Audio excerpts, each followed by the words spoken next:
A big welcome, everybody, to the Two Feathers Medicine Talking Stick Show.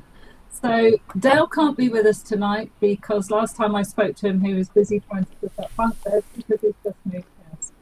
So, tonight I've got my co host, Matty Waller.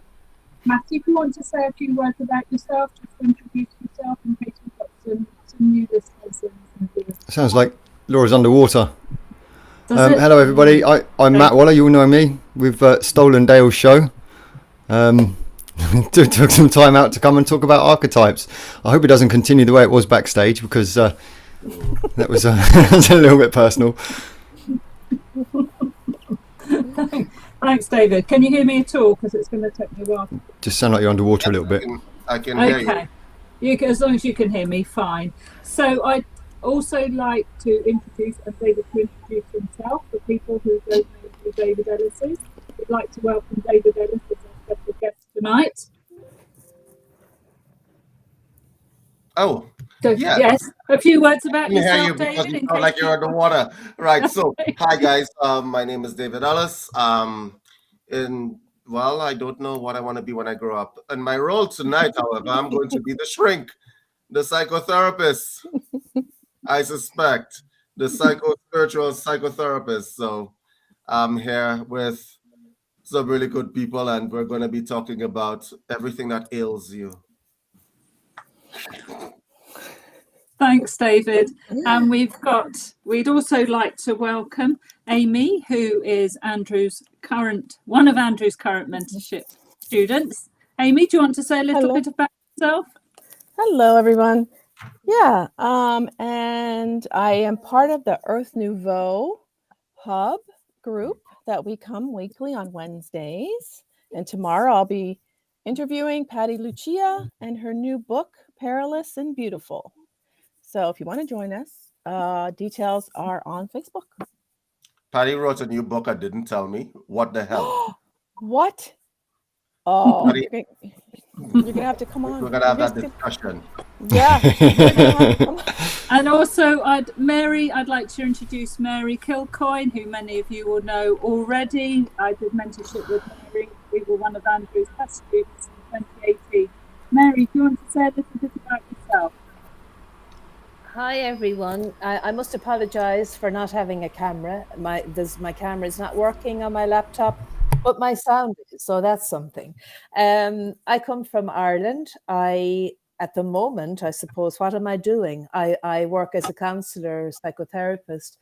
I have been a mother. I'm now a grandmother, and I'm trying very hard not to be both. So that's where I'm at the moment. Lovely. Welcome to Talking Stick.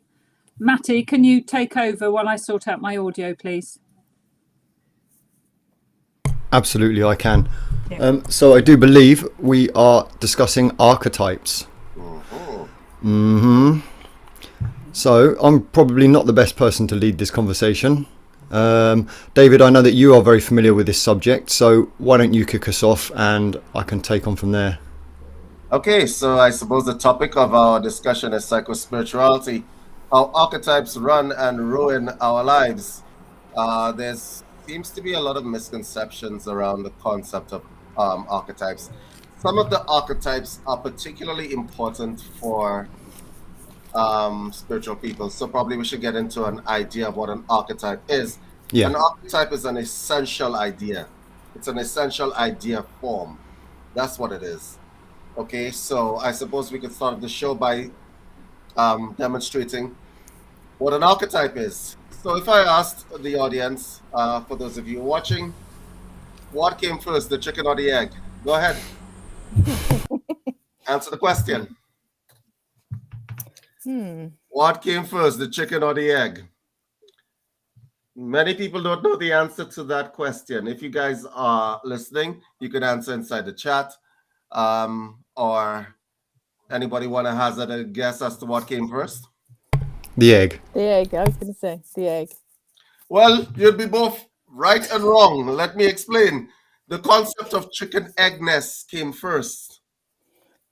The concept of chicken egg nest, the conceptual chicken egg nest, because you can't think about the chicken without inherently involving the egg.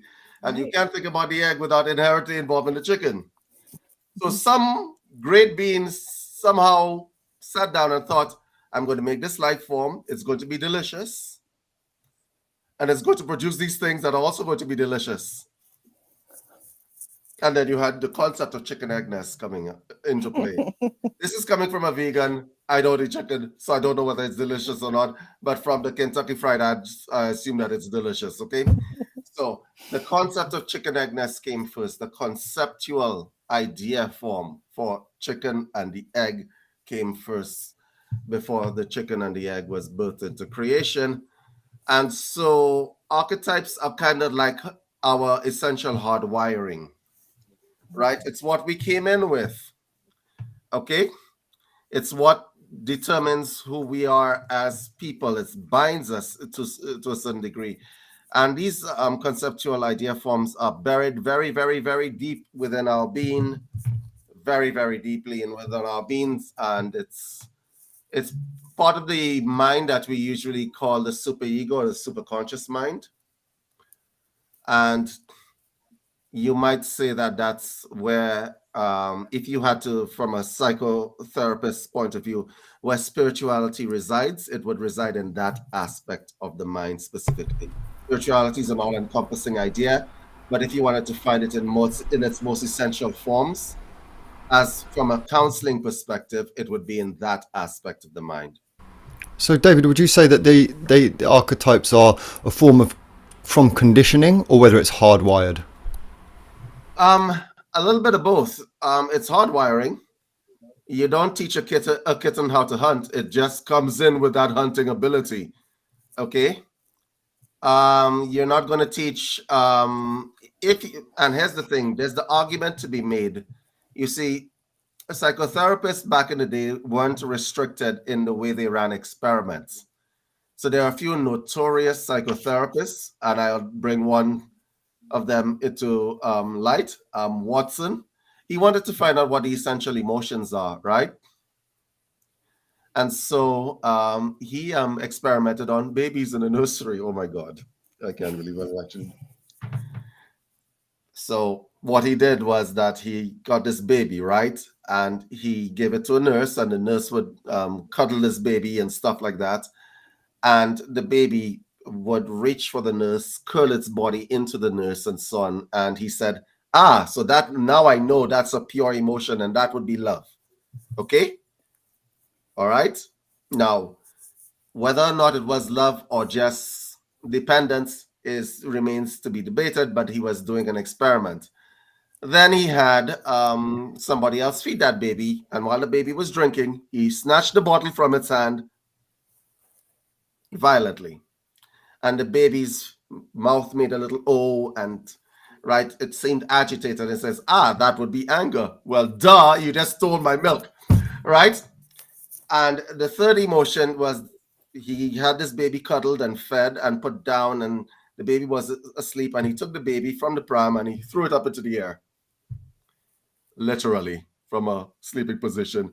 And the reaction that the baby did when it contracted its body and so on, says that is what we call fear. So he quite hastily decided that the best we can get with emotions are love, fear, and anger.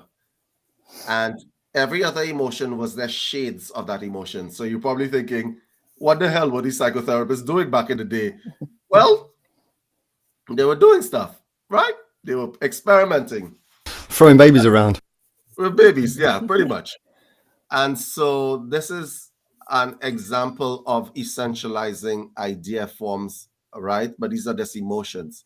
Now, the archetypes that bind us as human beings, archetypes, essential idea forms in our heads, are different. Some of them are specifically pertain to people who are more on the spiritual spectrum. So you would have idea forms like motherhood as an example. You'd have idea forms like the martyr as an example. Idea forms as the Messiah, okay? Idea forms such as martyr, Messiah. I'm looking for the ones that are particularly involved in the Madonna, Madonna complex, right? I don't want to put the word complex because that we're moving into another area of psychology. But the fact of the matter is you have those kinds of idea forms. And to the comment that's in the chat, they should have experimented on themselves first. No, they can't, because no, they couldn't, Danae, because the fact of the matter is if they experimented on themselves, they wouldn't have gotten correct answers. You need to get somebody that's new into the world, that doesn't know anything. So that was what Watson decided to do, right? The Virgin Mary is more like the Madonna. They're called by different names, but the archetypes hold true, okay? And so I think the archetypes inform a lot of what goes right and what goes wrong in our lives, because these idea forms are running us at some point on time or another, right? And how they express themselves into the real world is determined by how much junk we have attained through our experiences and our memories and so on. So when it comes out into the real world, it has to go through our experiences, our emotions, our body's conditioned unconscious responses and stuff like that. And so, yeah, things can get kind of hairy real quick. So, David, I was looking up the young archetypes, and there's 12. There's 12? Or are there more than 12? They're basically 12, but here's the thing. Psychotherapy has adapted itself over a longer period of time, okay? And so the students of Jung and Freud don't agree with them. Oh, okay. Like, so Lacan, as an example, says these archetypes are just hardwiring and has nothing to do necessarily with all of the with all of these essential forms that they're talking about. But the truth of the matter is you can't beat them because we see them on display and they are affected by them. A lot of societal mass programming is based on the concept of affecting archetypal ideas inside the minds of people. Okay? The archetypes are in a lot of our writings. The Kama Sutra has a bunch of archetypes that are in there, even in witchcraft, right? Traditional Wicca, witchcraft. The archetypes of the crone, the maiden, okay? Was it the crone, the maiden, and the mother, right? Yeah. Yes, right. The crone, the maiden, and the mother. These are archetypal ideas that are being put there in front of us in every religion, in every text where spirituality comes forward. Okay? Well, spirituality is brought forward as a discussion point. So the Kama Sutra has a bunch of ladies in it, which form different kinds of archetypes, which correlate to the archetypes that you'd find in witchcraft, as an example. Okay? There are other texts that you can reference where you could see that the archetypes were an important part. The Injil Gospel, as an example, which is a Hebrew text talking about what happened in heaven before, the Bible was written and all that, the other books were written. The war in heaven. The archetypes are on display right there. There's a guy and he's not getting his father's attention. And you know what? I'm like, screw this. I'm just going to make my own little thing. And he gets thrown out of heaven and he gets thrown down to earth.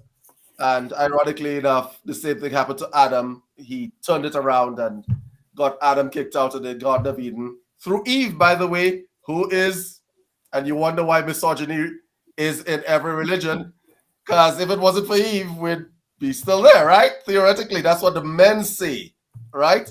But then the women say, well, why were you so dumb as to eat the apple? If I had the apple, why do you have to care? So you get these you see how this discussion becomes very interesting. Right? And the gods and goddesses too, right? Those are archetypes. Oh, let's not talk about, and I wish you see whenever we're having discussions about gods and goddesses, I notice that Andrew always absents himself from this discussion because his ancestors, oh, Jesus Christ. Wow, Andrew's Greek. All right, that was Greek. So whenever we have these kinds of discussions where you got like Zeus, Hera, all right, Athena, and so on, and you start to take on an examination of the familial relations between these people and how rape is rampant all over. I'm like, my man, what were you guys doing back in the day? All right. So the discussion on archetypes is very important, and how they affect people is very important. If you want to go archetype by archetype, we can go that way. But the martyr complex has got to be the most damaging archetype that there is out there right now. Mm-hmm. Okay. For those of you who don't know what the martyr is, it's in every religion. It's in every story, every fable. You know, it's like saying, I will sacrifice myself for the greater good. Sounds noble, right? Especially in the movies. I mean, it's everywhere in the movies, and you think, it's almost as if now they expect you to think what you were just saying. Oh, well, he's sacrificing himself for this, or therefore that makes him a good person, or it makes him a good character. It's I came prepared for this. I'm filled with it. Oh, I came So prepared for this show. are we conditioned into martyring then? Is that part of what the system foists upon us so that we don't have our authentic self? I have a confession to make. When I watched Titanic, I laughed at the end. I have a confession to make. I'm saying it because I'm like, my man, you're like, I wish I could have been in the water. If you could just go and find another piece of driftwood, and you climb onto the driftwood, and then you two can live your lives forever, happily ever after. And then we can have Titanic Part 2. But I laughed, and everybody wanted to beat me up. I swear to God, it was funny as hell. Because the martyr complex ensures that everybody wants to climb the Jesus ladder. Okay? But is the Jesus ladder your path? Right? And so people tend to make these linguistic conviction statements like, this is the hill I will die on. Like, my man, like, are you Custer? Like, seriously? This is the hill I will die on, or whatever the case may be. For women, the martyr complex can manifest itself. And I know Mary's going to jump all over me for this, right? Can manifest itself as, I will sacrifice my life for my children. I will no longer go to parties or initiate any kind of self-care or anything like that. I will shun any kind of idea of myself as a sexual being in favor of my children. My breasts are not my own anymore. They are my children's. I'm like, yo. You know what I'm talking about. Yeah, you're going to be a single parent very soon. Yeah. Yeah. Y'all know what I'm talking about. When you get into that kind of thought pattern, right? You are embracing this idea of yourself as a martyr in the service of your children. Do you see how that's going to ruin your marriage? It's going to ruin you, right? But you think of it as a noble deed that you're doing, and everybody's like, yeah, not a good thing.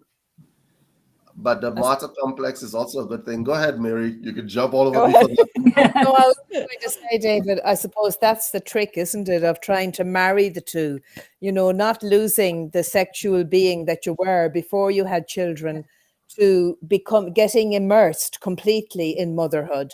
And I do understand it because I've been a mother. I am a mother, but I consider myself, I suppose, removed somewhat from it now. But just as a mother of young children, you do get very immersed with the children, and it's all about the children and their every need and all of that.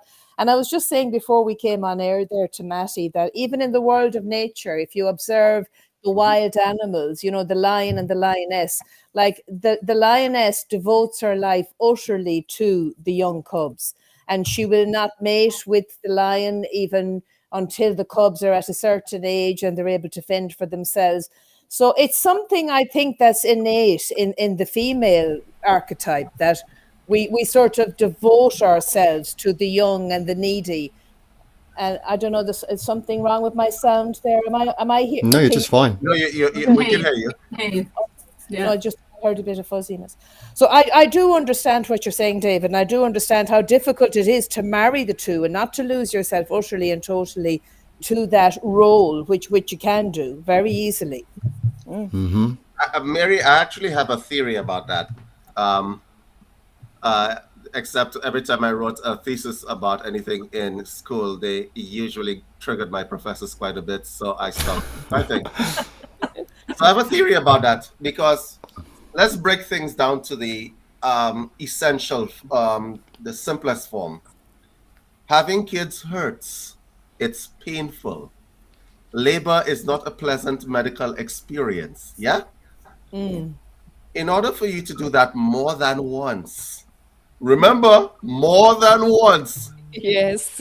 you would have had to have something inbuilt in you that defeats all rational and logical ideas. If you listen, I did an exercise because I mess with my mind a lot, and where I reverse the sex inside my mind to have a kid, and it hurt me. All right. For you to go through that pain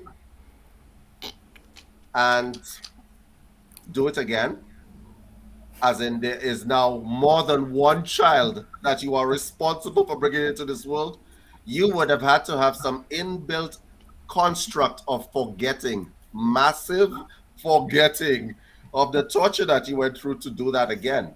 You really and truly think about that very carefully. For those of you in the chat who've had more than one child, what happened? Did you not remember the first time? Hey, my ex-wife, she was up. She was like, right, she couldn't wait to have a baby, and as soon as she'd had one, she wanted the next one. As soon as she had that one, she wanted the next one. What? You see, that makes no sense. It makes no sense. It hurts. Like children see fire, put your hand in fire, it burns. They never put your hand in fire. Right? So you have to have some kind of inbuilt programming that defeats the prime directive. And the prime directive, guys, is what? Survival, right? That pain will make you feel like you want to die, right? Yeah. So you theoretically shouldn't go after it again, theoretically, right? Yeah. But you do. Yeah. So you gotta have a defeat.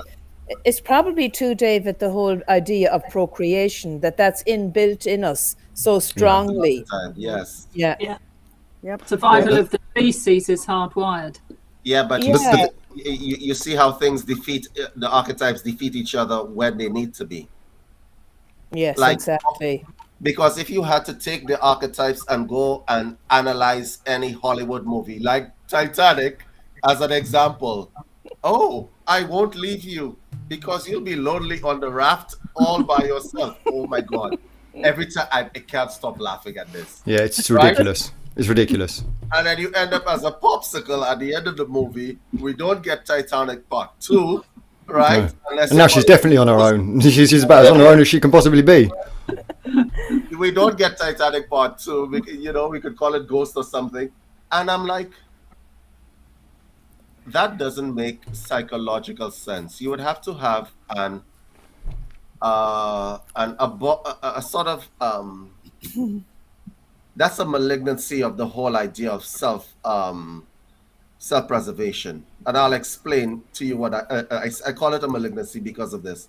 He has met this woman over a period of weeks. He is not sacrificing himself to save the woman. He is sacrificing himself to save the woman's sense of loneliness. That makes no sense. No. That makes no sense. It does not pan out. So I know a lot of people in the chat right now would like to believe, oh, when somebody says I'd ride or die for my homie, no, you wouldn't. When put into the situation where self-preservation is triggered, you will obey the rules of self-preservation. Unless, of course, your offspring, such as your children, are involved, then you will sacrifice yourself to your children, theoretically. Okay? But really and truly, if you have met somebody for a few weeks and you are going to stand up in front of a semi-truck to protect them from the semi-truck, you're not going to do that. Your brain will take over and move you out of the way, whether or not you like it or not. In a fraction of a second. Yeah. Your brain, people think of it like, and a lot of people say, no, David, my brain would never do that. I would never do this. Listen to me. If you want to prove the point, for those of you who deny what I'm saying, stop breathing right now until you die. Try it.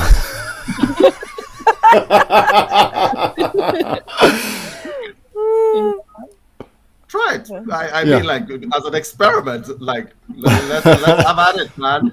See what happens. See what happens to your brain. See what happens when you try to do that. Two Feathers Medicine hold no responsibility to anybody who dies during this broadcast.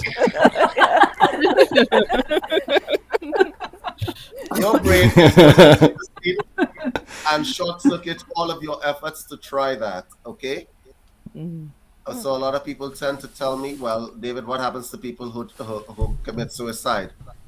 Let me tell you how that works. They have taken an action where they commit the action, right, in a short window of space and time where it cannot be reversed. Okay? Jumping off of a skyscraper is different, because you know, like, that the outcome is going to be whatever, but there's still some part of your mind that somehow thinks it might fly. There's still some part. Can I ask you a question? If, for the people who, I mean, this discussion has gone dark real quick. Let's say that you are deciding that you are going to end your life. You jump off a skyscraper. Halfway down, you suddenly realize you can fly. Do you think you might change your ideas about wanting to kill yourself? Maybe. Yes. I mean, like, just think about it. Halfway down, all of a sudden you realize, hey, I can fly. And then you start flying. You think you might change your mind? Yes, absolutely. Oh, yeah. Or how about I didn't mean to do this, and you want to change your mind? So That's too late. You just discovered something new about yourself halfway down. I can fly. Oh, I have a new lease on life all of a sudden. Do you see? To get somebody to this point where they get to the suicidal area, you have to take everything from them. Yeah. And I mean everything. Okay? So, and that's the same with martyrdom. It really does fit in with martyrdom as well. I mean, obviously you've got, kind of suicide bombings and things such as this, where martyrdom is taken to its whole nother level with religious rhetoric behind it and mind control. But when it comes to suicide itself, then sometimes, it is very much linked to that. Some people just cannot see a way out. They can't see a way out. And in the case of martyrdom, which is the abuse of an archetype, really, of archetypal programming. What it is that you are giving them something, a different archetype is being used. The Messiah archetype is being used to override the self-preservation instinct. Yes. As well as the you see, this is the martyrdom is more a link between the Messiah complex. Right? I am going to enter whatever place in a better place. So they're looking forward to something. They're looking forward to a better world. When I kill these 600 and something complete strangers, right? They're infidels, so screw them, right? When I kill these people, I will make the world a better place by 600 less infidels in the world. Me, on the other hand, I will be moving to another place. Now, depending on the religion that you are going into, and I'm not going to mention any particular religion or whatever else, you're looking to go to a better place, right? So you're seeing yourself as delivering the rest of the good people in the world from these people as well, right? You're seeing yourself as doing a good thing, but by that same token, you're also saying that I will sacrifice myself for the good of these people. So there's an overriding principle here. You can listen, you can make archetypes collide in somebody's mind, and that is the basis of how you confuse people. Huh? Now, this idea form operates at the deepest level of your mind, right? So, as an example, Mary's specialty, she sees clients, right, Mary? Is that what you do? Yes, I do. Okay, so my specialty was programming. Okay, Okay. which is not a good thing. Just so that we're clear, right? So I taught people how to program people. So archetypes, when you are utilizing them, whether in a hypnotherapy session, as an example, not that you should, but assuming that you do, are very touchy subjects because you're touching the deepest part of that individual's mind. Yeah. Okay. So if you're wondering how you could make somebody walk in with a bunch of C4 explosives attached to themselves and blow themselves up, it's because they wholeheartedly believe in what they're doing to the innermost core of their being. So when it is that you are programming people or unprogramming or deprogramming people, it is important that you understand what is driving that individual. Okay, so we started off with, like, there's the savior complex, messiah complex. I don't want to use the word complex there. The messiah, that's an archetype. The Madonna is an archetype. Okay, the dark lady is an archetype. For a woman, the dark lady and the motherhood archetype, when they come together in the woman's mind, oh boy, one of them is going to win.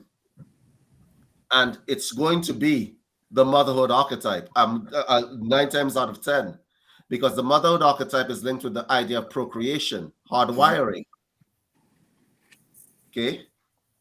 So sex may be one thing, but when you override it with the other thing, that's another thing. However, what we're seeing in the world as of the last 30 years is that archetypes which were considered lower archetypes are not winning anymore. Okay? The world is changing. And I mean at its very core. Mary, I don't know if you noticed this, but with regard to people and their programming, the world is changing drastically. Yes, I would agree, David. Absolutely. And I just see a question there in the chat about if somebody is suicidal, is that martyrdom, at its kind of best or worst? The whole thing of suicide is such a complex issue, really. It's not just as simple as, that martyrdom has gone out of control. Yeah. Because I think that what happens, some of the things that happen in suicide is they kind of basically just lose their ability to choose, and because stuff happens to people, and some awful stuff happens to some people, but there is a choice on the journey where you can move from it or you can stay in it, and the martyr syndrome gets kind of activated, and you can keep telling yourself the same thing over and over again. And you may think that this is the only way out, and the only way out is to end it because I have suffered so much. And that's true. Yes, they have suffered so much. But there's a choice that you can turn the other way. You can turn, it's like being at the fork in the road. I have suffered so much, but I can choose to actually do something with that, because that can actually make you in your life as well if you take that other road. Yeah, but it depends how long. Sorry, Matty, go on. That's okay. I was going to say, it depends how loud the programs are speaking, doesn't it? Mm-hmm. Because if you're running archetypal energy, then that's one thing. But if you've got a whole bunch of programs convincing that archetype that they're right, then you're in big trouble. Yeah. Yeah. So can two archetypes coexist? You're saying they can't. One will always override the other. So you couldn't have the motherhood archetype coexisting with the dark lady archetype. Okay. I think here's the thing. Can they coexist? Theoretically, yes. Can they coexist simultaneously? Probably not. Okay. Right. One is always going to be a little bit more prevalent than the other in terms of what's running you at any point in time. So as an example, and this is going to be a bit of a hilarious example, you have kids, but you still want to be sexually active with your partner, your whatever, your husband. However, so you plan this date night, bring out the negligee, etc., etc., and things are getting all hot and heavy, and then a baby starts crying. Notice what happens in your mind in that exact moment. You see Male and female have different reactions. There'll be two completely different reactions. Right? Notice what happens in your mind exactly at that moment. All of a sudden, negligee, date night, everything goes poof, out the window, and then you're like, oh, right? You see how one thought pattern came in and completely overrode everything else. Now, you could say, let me go deal with the baby and then come back. It's not the same thing. No. You feel me? And so you guys see, whenever I'm speaking on these shows, I like to make it real personal so that you guys feel me as opposed to just hear me. Right? Notice what happens inside your mind. One idea form just defeated the other idea form in 0 seconds flat. Not only did it defeat it, it turned it off in such a way that you could come back to the idea form, but it won't be the same. But David, it sounds to me like there was a third archetype that came in, because the dark lady and the mother were having a pretty good time together, right? How is the mother having a good time there? Well, because she's a mother and she's the dark. You were talking about the dark lady, right? No. The dark lady is the dark lady, the initiatress. The initiatress is in the negligee and so on. Yeah. And then all of a sudden, and then motherhood, the mother personality comes into play, and then the mother personality. When the baby cried, it came into play. Otherwise, it wasn't in play. Yeah, but the fact is, Amy, that there's no way that the mum would have said, you know, fuck the baby, let's just carry on. It's instant, bang, stop. Right. This is more important. Yeah. Listen, we've had lots of arguments with this with a lot of people, students of mine, and people that my professors and so on. And people were talking and had all sorts of weird theories about it, saying the reason why there are two breasts is that one is for the man, the father, and one is for the kid, right? And then somebody says, but wait, what happens when they're twins? But this is the point that I'm trying to make here. So when one thing is happening inside the mind, something else is going to interrupt it, like jumping off the skyscraper. All of a sudden, I'm floating. I am now flying. I am Superman. And then all of a sudden, any ideas about ending your life just goes whoop, out of the window, right? So I think when it is that you're talking about the mental dynamics of human beings, you have to be very careful. If you are a therapist, as an example, and I'm going to give you a joke from my personal practice, as usual, you have somebody who comes in with sex addiction, a man who comes in as sex addiction. How many things you think will defeat that idea of sex addiction? It doesn't work the same for mothers as it works the same for men. Because theoretically, fatherhood should cut across that sex addiction, right? How many things? I'm going to, and this is just through my experimentation. A man comes in with sex addiction. He's cheated on his wife. He has like prostitutes that are on tab. You know how you leave a tab at the bar? Like where you prepay for prostitutes. You don't actually see the prostitutes that you pay in advance to the pimp, right? So he has sex addiction at that level. And you want to somehow reform that behavior. Well, theoretically, there's very little that you could do to reform that behavior because the procreative sense in him is very, very high. Okay? All right? He wants to copulate. He wants to copulate with a bunch of women. It's also very complex because you have to go into his background, his childhood, or whatever else. Okay? Would you like to know what defeats that? What defeats that is not his paternal sense, right? But his sense of motherhood, of being taken care of. Oddly enough, that defeats that. I didn't think that that would actually defeat that, but it does. So as an example, and I want the women in the chat to hear this. If you are a woman and you're listening to this broadcast, this is going to be very instructional for you guys. I'm just giving you a little insight into the minds of men. Well, you notice how everybody just suddenly got quiet. I'm going to be a lot of women think of the procreative function of, when men think about procreation, as something that is all-encompassing. It runs them, okay? They need to find women, they chase women or whatever else, okay? Half of that is not women that they're chasing. They're not chasing an orgasm. They're chasing a kind of validation. Yep. Okay? And if you understand it, you can actually work with it. Okay? Right? Because how many orgasms do you need, my man? You know? Yep. Most men enjoy giving orgasms as opposed to having them. If you are going to be prepaying for prostitutes, then that's a bit excessive, don't you think? Very much so.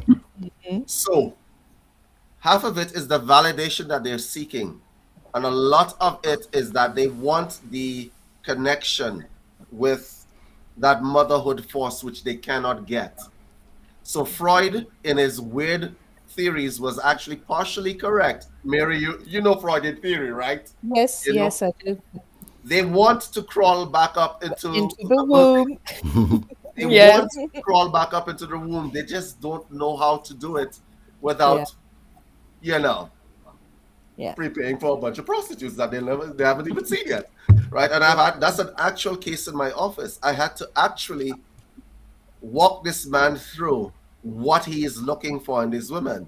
He says, I feel better afterwards. But why do you feel better?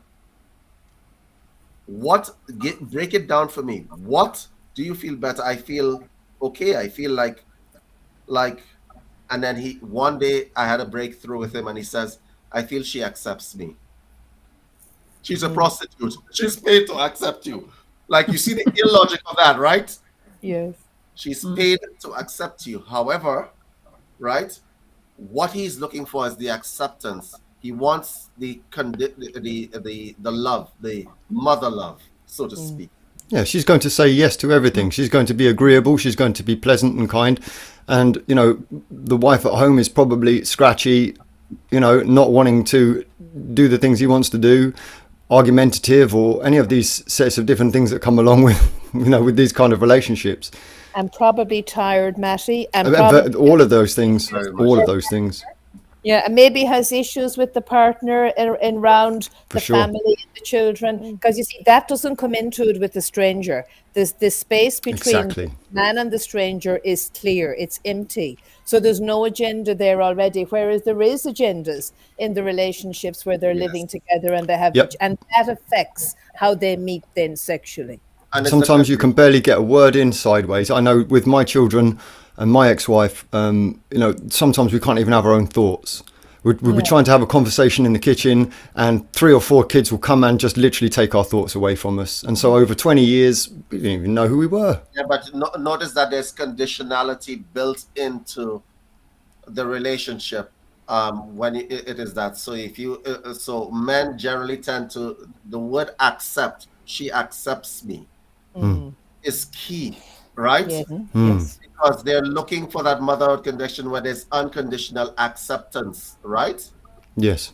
And so if you want to know what defeats sexual dependency in that kind of way, it's the hugs and the cuddles and the kisses and the little hearts floating up to the ceiling. That's what defeats it. Ironically enough. Yes. Because that's the thing that you have to entrain the mind to a higher frequency. When you meet somebody in a bar, for example, and you have this whatever one night stand or whatever else, that is a frequency that you are in, right? that person is not necessarily looking for that frequency. They'll accept it, but it's not what they're looking for. They try to train themselves to a higher frequency. Yes. And I keep telling people all over the world that the best you can hope for is little hearts floating up to the ceiling. Mm-hmm. Little hearts floating up to the ceiling. You know, like in the comic books where you have little hearts floating up to the ceiling. This is a lesson I've only just learned out about myself. This is something that took me totally by surprise. It wasn't until, you know, I went through a divorce and then began to see women, and honestly, I have one friend that I go to see, and there's no sexual interaction there, but there is the sensuality, the cuddles, the just sitting there and watching telly, and you know, and it really surprised me that that's what I missed the most, because I didn't think I would. That's interesting, Matty, because you know, sometimes I have found that women can have great relationships with men who are gay because the whole sexual tension is taken out of it. So they can have great relationships and they think, oh my God, if my husband or my partner was like this, I'd have a great time. But of course they're not, because the sexual tension between them, and that causes a lot of issues in the relationship. It's an interesting thing to study and to observe. And all my friends are women, which is really unusual, because I pretty much do live the life of a gay man, really. As the way that I live, you know, all my best friends are always women. They always have been, you know. But it's and for me, where it comes to that, where there's partners that I have been sexually active with, but then once that it's removed or it's quelled, then there's a very deep relationship. But that doesn't mean to say you can't have both of those things. But sometimes that masculine need to do that, and the way the body reacts when it's around women, you know, and all these hormones flying around, it really confuses things. And here's the other thing that is the danger part. When you entrain somebody to a higher frequency, it's very difficult to downgrade them back to the frequency that they were at, and I'll explain to you what I mean. So you got to be very careful. It's a delicate dance that you do. So let's say you meet this man, and I'm talking to women. I'm going to say something here for the women in the chat who are bigger chested, so to speak. Is that a nice way of putting that? Big tits, he means, yeah. Yes, right. Women in general, bigger chested and so on. You meet this man in a bar, and he's like, by the way, if a man likes you because your chest is big, he's looking for his mother. That should be a red flag out of this world. Oh my God. Like, I don't understand how women, anyway, never mind. Do you know what? That's interesting, David, because I was only thinking about that the other day. And there was two friends of mine that have come up on Facebook recently that are old friends from the past. And you know, people say, are you a tit man or an arse man, right? You know, that's what they say. And I was always an arse man, right? And I had these two friends that were all about the breasts. And when you look, I was thinking about it just the other day. I don't know why it came on my mind, but then when you look at them, they both have issues with their mothers. So it's clearly the maternal link that they're looking for. Whereas my mother was very gentle, very nurturing, very lovely. If a man is looking at you because of your chest, and he's like all into your chest, really and truly, that man is looking for his mother. That should be a huge red flag. That should not go over your head by any means necessary, right? Listen to me. I can tell you, right, not that I've had it. Okay, you know what? Let me explain. So I am in this yoga retreat. There's a large-chested woman who is at the yoga retreat. Nothing happens. Don't get all excited with yourselves, okay? But I happen to fall asleep on the grass. I turn around and my face is in her area. And I understood in that second, the wonderful calm and happiness. It's not sexual. It's like you feel okay. It's like it's soft. Yeah. You feel okay. You feel okay. All right. You absolutely feel okay. There's a kind of comfort that happens that I can't explain to you guys. So I'm just letting you women know that when a man is complimenting you on your chest a lot, that's a red flag that man wants to feed. Okay? He wants the memory of feeding. Okay? So here's the problem that you're going to have. It might be all sex and games at the beginning. Oh my, wonderful sexual whatever. But once that man gets entrained to the cuddleness and being close to your breast and the comfort that he gets from when he was a child with his face stuck into your chest, once he gets entrained in that, you could be sure that the sexual part of your relationship is going out the window. Trust me when I tell you that. Because that man just wants you to rub his stomach, rub his back, burp him when he wants to be burped. That's what's happening to you, okay, in your relationship. I am just saying that archetypes are very dread things. Conditioning is a very dread thing, but you've entrained that man to the higher frequency from sexuality to little hearts floating up to the ceiling, which is what every human being actually wants. Little hearts floating up to the ceiling. And if you don't get that, and if you've trained that man up to that level, that man, you are now mother. Yeah. And so for that man to all of a sudden think, oh, the dark lady, oh, don't forget about that. The dark lady. Nobody's thinking of you as the dark lady again. Okay. I'm sorry, but you're right, Yvette. Right, heavenly pillows. They're soft. They're squishy. Like they have a little bit of bounce going on. Like heaven. It's like having a kind of waterbed effect, right? So, how you trigger people and how people trigger each other is a very important thing, and this is a very interesting part of the human psychology.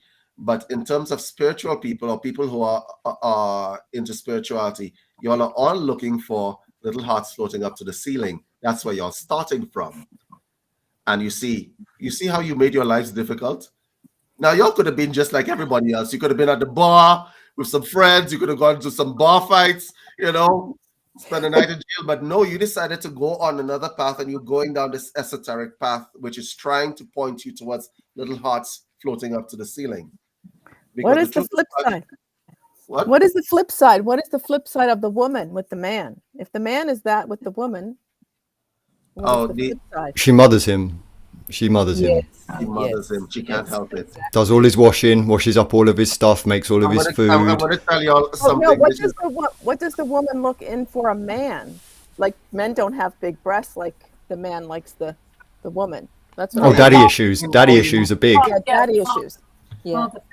I'm going to tell you something that is going to look like? I want to know what he looks like. I'm going to tell you guys something that is going to make you guys feel uncomfortable. And this is a real case, and I want you all to hear it. As the women in the chat, I want you all to hear it. This woman started dating this man. Okay. This man was looking for a mother. They were in my office. About a year or so into their relationship, she thought she was pregnant. She wasn't pregnant. Her breasts grew bigger. And she actually started doing something. It's not lactating, it's the pre-lactate that comes forward. And you want to know what it was? It was him. It was him triggering that response in her. It was him triggering that response. He triggered a biological response in this woman that made him her child. Wow. To that point where she actually started to produce. That is real talk. Okay? Yeah. That happens. So, just in case any woman is up for that kind of stuff, I mean, I could introduce you. I could hook you up to my guy. It'll save you having to go through labor. But it was him. He made that woman run through the processes because she really thought of him as a child, and he really thought of her as his mom. And it showed in every facet of I'm looking at them and I'm like, okay, I have to admit part of me is jealous because, I mean, right? He's like people, she was taking care of him, right? I mean, like, and I'm looking at the two of them and I'm like, this is, This is kind some of dread stuff. symbiotic. It's like symbiotic, isn't it, David? And like what gets triggered in the woman in that case is the archetypal motherhood. You know, saying that she has to have somebody to mother. So that's a lethal combination, really. Yeah. If that's when the woman and then the man is looking for his mother, I don't know where that's going to end. Codependency. Yeah. And he was feeding off of her. That's what made her prelactate like that. Yeah. Wow. Right. Wow. Oh my Right. goodness. So Vampire. that actually Vampire. happens. There are other aspects of this, the Messiah complex. For those of you who are, let's get into this because this is a spiritual talk show. The Messiah complex is a dangerous complex to have, and I'll explain to you why. Because there are 3 arrogances that you should always avoid as a spiritual person. I will save you, I will heal you, and I will teach you. These 3 arrogances you should always avoid as a spiritual person. Okay? So if you have a Messiah complex and you're walking around saying, I will heal the world, and you know what, everybody, we're gonna fall into that at some point in time. When I came out of school, I wanted to heal the world and banish ignorance from the land. I decided I had a whole bunch of stuff in my head and stuff like that. And then I ran into somebody who says, no, I'm good being messed up. I was like, what the hell you mean you good? That was like a shock to my system, Mary. You know what I'm talking about, right? Yes, yes. Like, I'm good being messed up. I actually like being messed up. I get drunk, I fall down, I'm messy, I throw up, I peed in the closet just yesterday. Right? I peed in the closet because I was looking for the bathroom. I'm good. Oh, And you're looking at this, and that was like an enlightening discussion that I had with someone some years back. And then I realized some people run like that, right? Yeah. And you can't save everyone. So the Messiah complex, park it where it needs to be parked. It is useful when there is a massive emergency. Like there was, like I did this course with the United Nations. It was psychological first aid, teaching people how to help people when natural disasters occur and there are people that are hurt and dying on the streets, right? So you have to administer psychological first aid or whatever the case may be, right? Sometimes the Messiah complex is useful for that. But as a general rule of thumb, a lot of spiritual people have a sort of Messiah, this Messiah archetype, this Savior archetype running, right? It turns into a complex. It turns into a complex and it doesn't help anyone. I like that because that's your operative word is running. Like we have these archetypes, but we don't want them to run us, right? We all have all these archetypes? Do we? Or read the archetypes, Amy. Have you got the list there? Yeah. So now there's different ones, but so there's the jester, the lover, the hero, the magician, the outlaw, explorer, sage, Laura, the explorer. Laura, the explorer, the innocent, the creator, the ruler, the caregiver, and the everyman. I've literally been every single one of those. Literally, every single one. Yeah.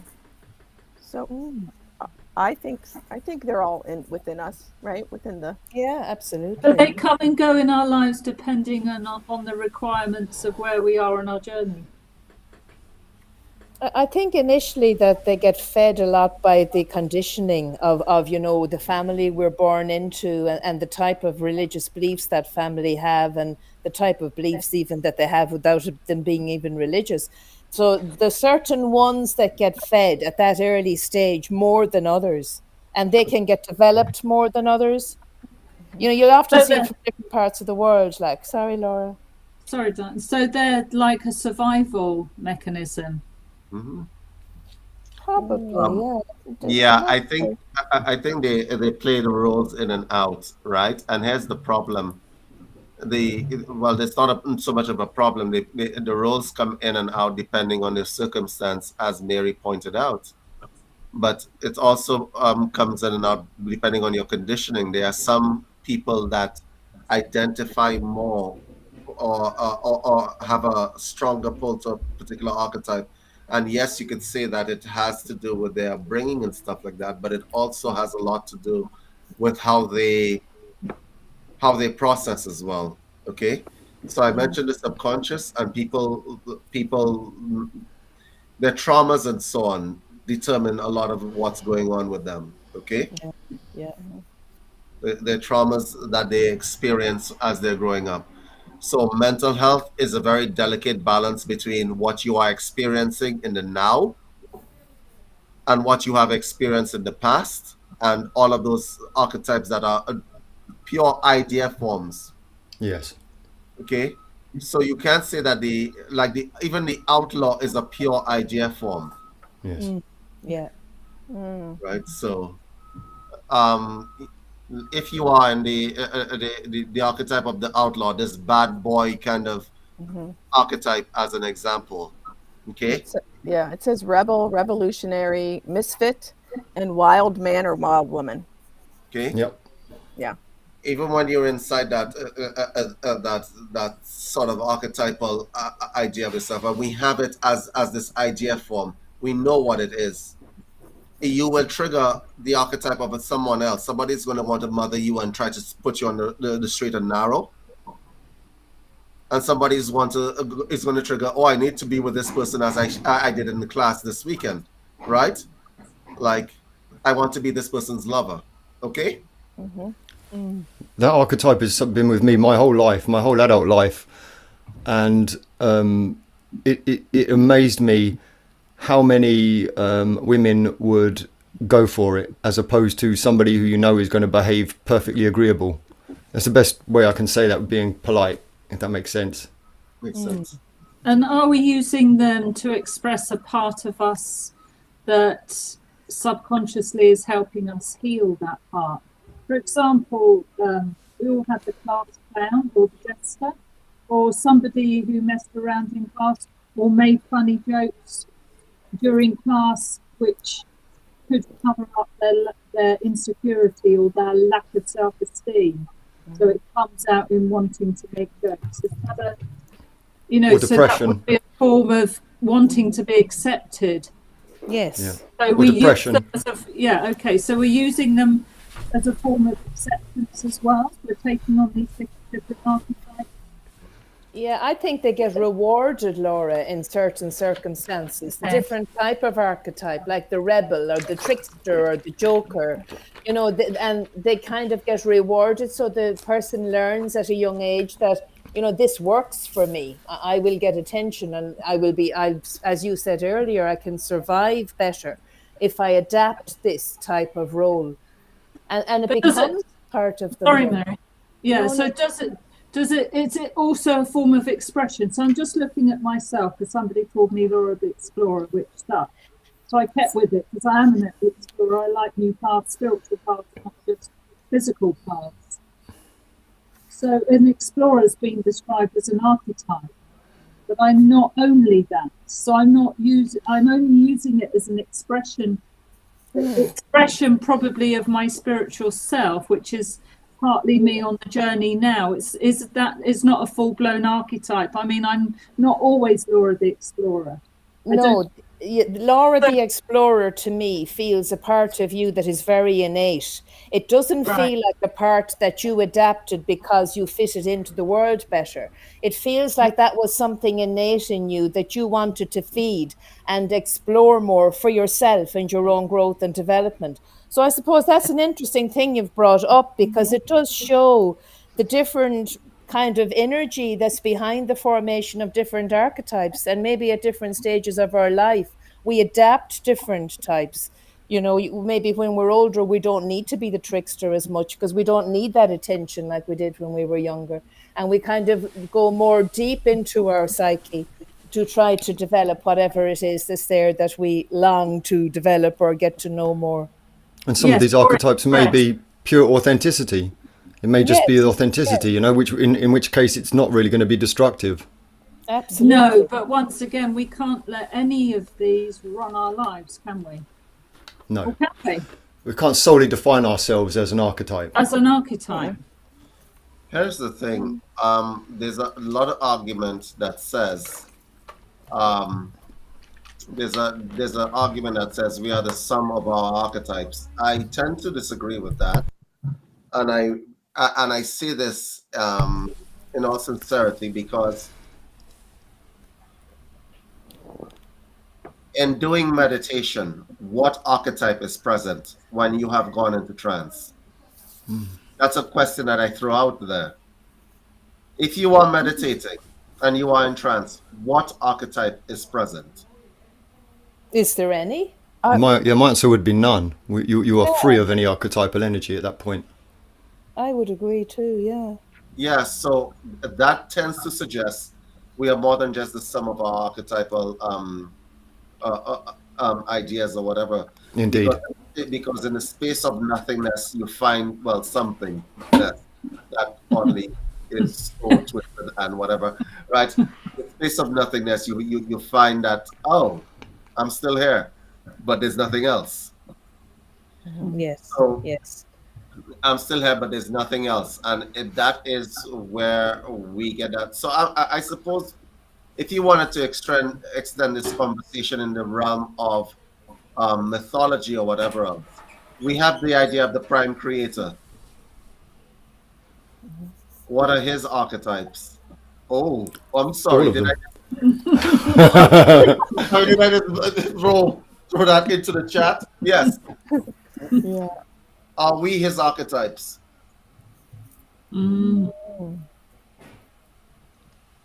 If you're thinking about the prime creator and so on, why are we necessary if there is a prime creator? You see, I ask these kinds of questions to myself. The expression of the universe. Yeah, okay. So I ask these questions to myself because, you know.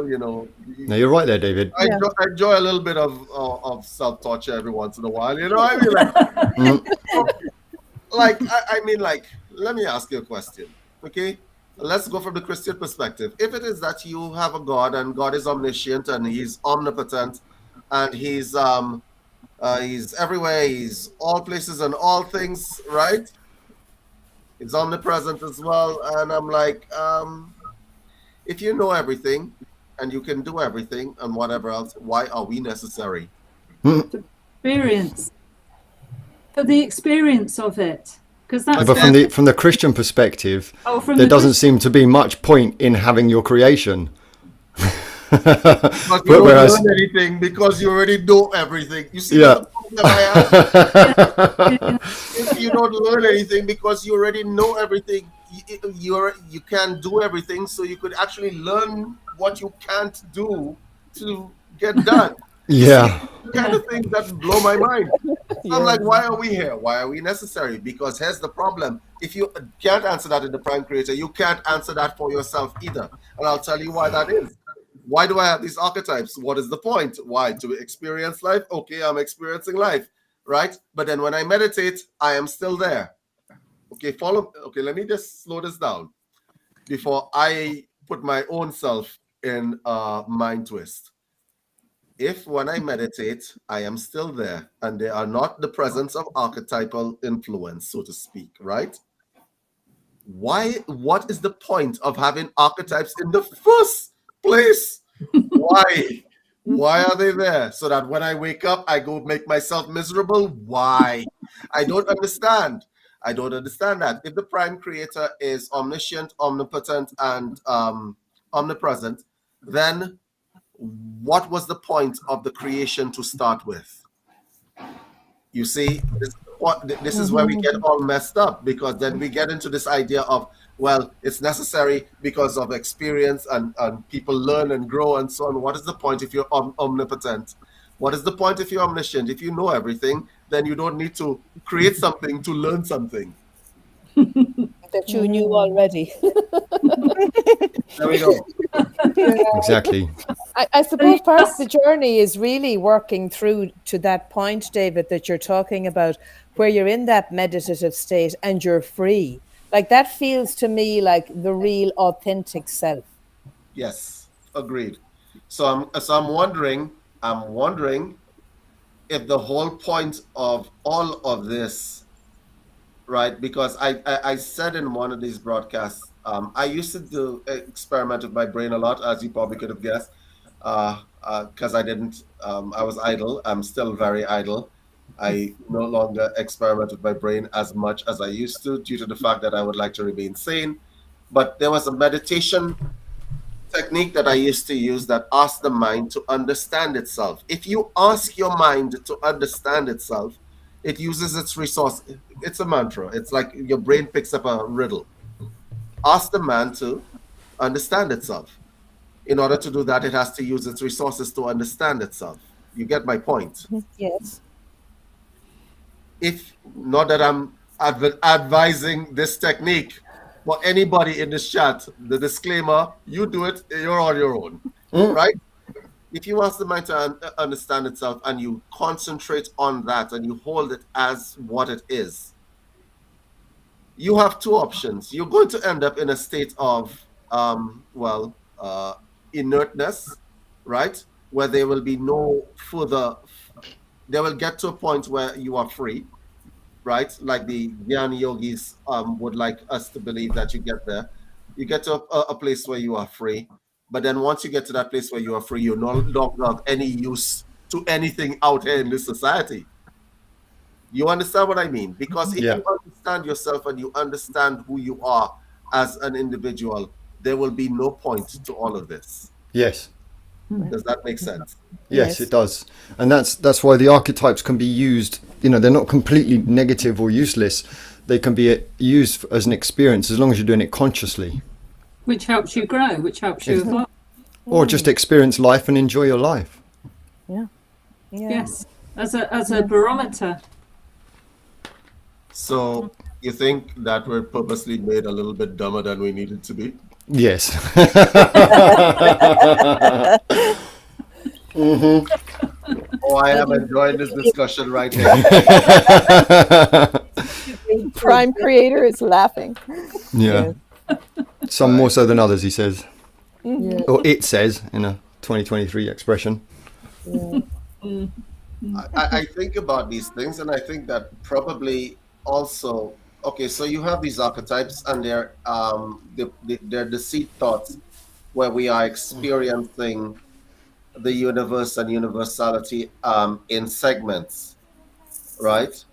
We know that our brains are capable of experiencing, well, our minds are capable of experiencing the universe in totality, but we are fused off from that ability,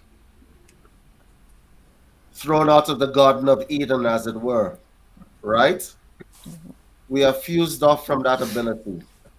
And I am wondering, is this like you have different computer terminals processing data? Is that how that works in the mind of the universe? And are we the computer terminals that are processing data, each on its own? Different sets of data. Yes, and some are of that source and some are of a different source. Some have various forms of free will, some don't have so much free will. It's a cooking pot of different experiences. So what happens when... Go ahead, Mary. No, I was just saying, different experiences, depending on what each of us individually agreed to come in to learn and to work on. I think that determines a lot of the journey, the disposition beforehand to what we agreed to do. And the concept of the fact that there is more than one prime creator. It's how the universe expands through our experiences, because we're intrinsically linked to the expansion of the universe, aren't we? We are part of it. The infinite universe is within tiny humans. One of the greatest jokes of the prime creator. And one of his greatest chess moves as well. Yeah. Interesting. So how do you apply the use of archetypes in actual daily practice? How do you, we know that they exist. Yeah. We know that there's hardwiring and there's a whole bunch of other things that go into how we operate as human beings. Knowing it and using it are two different things. Now, from a programming perspective, I know that this is something that people have used effectively, right? In World War II, as an example, Hitler used it with his master race concept, right? Where the German population became the only thing worth saving, and everything else, let's just kill everything else. Okay? Yes. And so he got a whole bunch of German people thinking in they actually supplanted the idea of nationalism for the idea of we are all one people.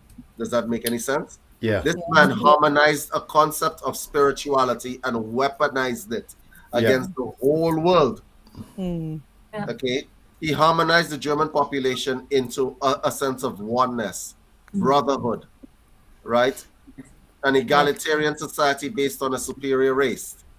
And he weaponized this concept, which is ingrained in the idea of spirituality, the oneness concept, the unity concept, against the rest of the world. And you see how effective that was. Yeah. Because make no mistake about it, the concept of unity, of finding the other, of being one with another, is a very, very strong archetype that's running inside your mind. Okay? It is a very strong archetype that's running inside your mind. So it was weaponized. I know how effective it is to target archetypal drives in programming. I have taught advertisers and I have taught people, and as I've said, there's a lot of people in my association because I am also a hypnotherapist educator who understand how powerful this stuff is. When you want to sell anything to women, you're either going to target the dark lady or you're going to target the mother concept. Period. Point. It is always going to work. Yep. David, can I tell you something? I actually found archetypes for advertising. So that I found a paper that says what archetype. So Victoria's Secret, can you guess which archetype? Yeah, the dark lady. Period. Yeah. The lover, right? Not the dark lady. Correct. Yeah. Let's see. How about Nike? Nike is targeting there are a number of things. They're soft targeting the outlaw, for sure they are. Yes. The rebel, right? Yes. Do something different. That's not what this says, but this says hero. The hero, right. Okay. Yeah. You see how that works. Guys, you see how that works. Yes. It's not only the archetypes are useful. We're going to get to, I don't want to jump ahead because I know you guys are going to probably get to this. We're going to get to the point where we use it in spiritual practice, but in the world it is being used against you and with you. Exactly. Okay? The Marlboro Man was the first major iconic ad that targeted archetypes. Okay? Yeah. The man with the cigarette and the horse behind him, you know, just riding free on the range. And so, you know how many cigarettes that man sold before he died of lung cancer himself? You know how many cigarettes? That man sold so many cigarettes. It was insane, right? Yeah. But that man has influenced a whole breed of smokers. Yeah. But it's in the subconscious too, right? Like children with Disney. Like they're saying that Disney's under the magician. Yes. Yeah. So you know, we're subconsciously it's all spellbinding. It's all spellbinding. How would you think that you could be able to sell sneakers that cost, I don't know, $25 to make for $350, $400 to people, and then everybody knows that's what's happening? It's because it's so systemic that you can't make any other choice. It's the only choice you can make. And I'm going to be a hero if I wear those. Mm-hmm. Yeah. And then it comes into all the other archetypes as well. They come to intermingle with that. Can you imagine that you're an advertiser and you decided that you're going to sell people snow in Canada, which we have a lot of, right? You're going to sell people snow in the tropics or someone. You're going to be shipping them some snow and so on. You can do that, you know. You just have to target the right archetype. I have told people that You could sell people anything that they want. You have to decide whether or not you want to be completely ethical or not. You have to decide that. And I'm going to tell you, when it comes to business, there are no ethics in business nowadays at all. Right? So let's break down some very popular advertising campaigns that are out there. Revlon, oh my God. Because if you don't use Revlon, you just won't be the dark lady. You'll be something else. Okay? All right. And I'm sorry for using Kama Sutra. I should say the lover, but anyway, that's the Jungian classifications. We call it the dark lady from the Kama Sutra because it tells exactly. The lover doesn't exactly explain because it's a kind of forbiddenness that comes with it, right? It's carnality. Okay. So when you say a lover could mean here are some flowers.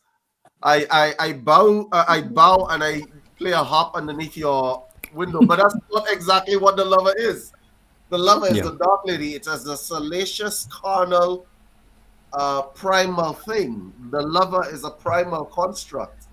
Okay, it is sexuality, and so that's why I refer to it as the dark lady in that sense, because Revlon is trying to target the dark lady, because what isn't the dark lady is the woman that puts her hair in a bun. Okay? That with glasses.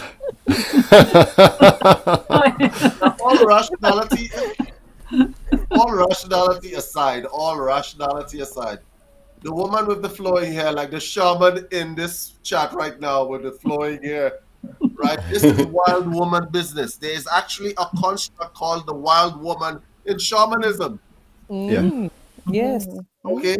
And that is actually an archetype. That is the same as the dark lady. Uncontrolled, unbridled, fully aware, bitch or babe in total control of herself. That's what the acronym bitch stands with for. Babe in total control of herself.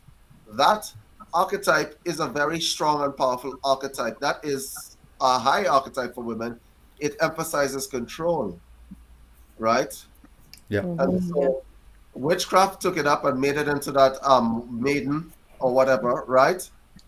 And the rest of the world takes it up. So you have shamanism, which was actually, I would have to say, depending on the area, when you talk about religions and you want to get into a theological discussion, shamanism has always been the most egalitarian belief system that there has been, right? There's no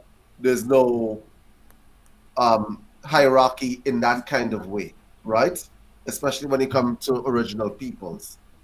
So when you're talking about in terms of having archetypes play themselves out in regular advertising and so on, targeting women, utilizing this dark woman concept, that dark lady concept, the initiatress, the woman that comes, throws you to the ground and has a way with you and tells you be on your way. That's funny as hell, but you know what I mean. Right? That woman that captivates the minds of men. Because that's what it is. The wild woman captivates the minds of men.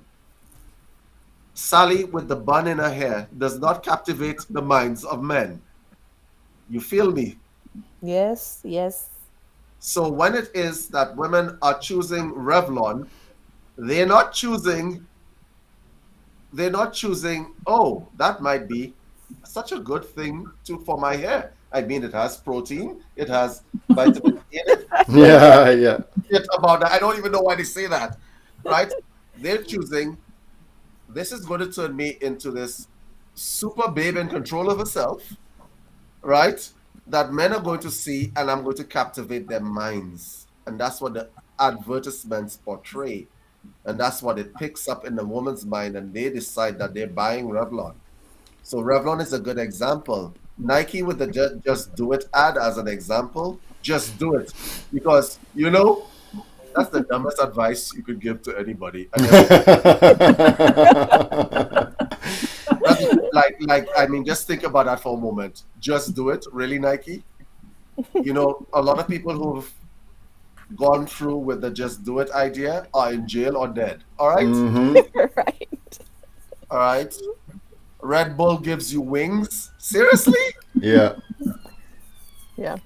Yeah. Yeah, it does. And it gives you wings for all about 10 seconds before you drop down to earth and realize that gravity is a real thing. Yeah. Right?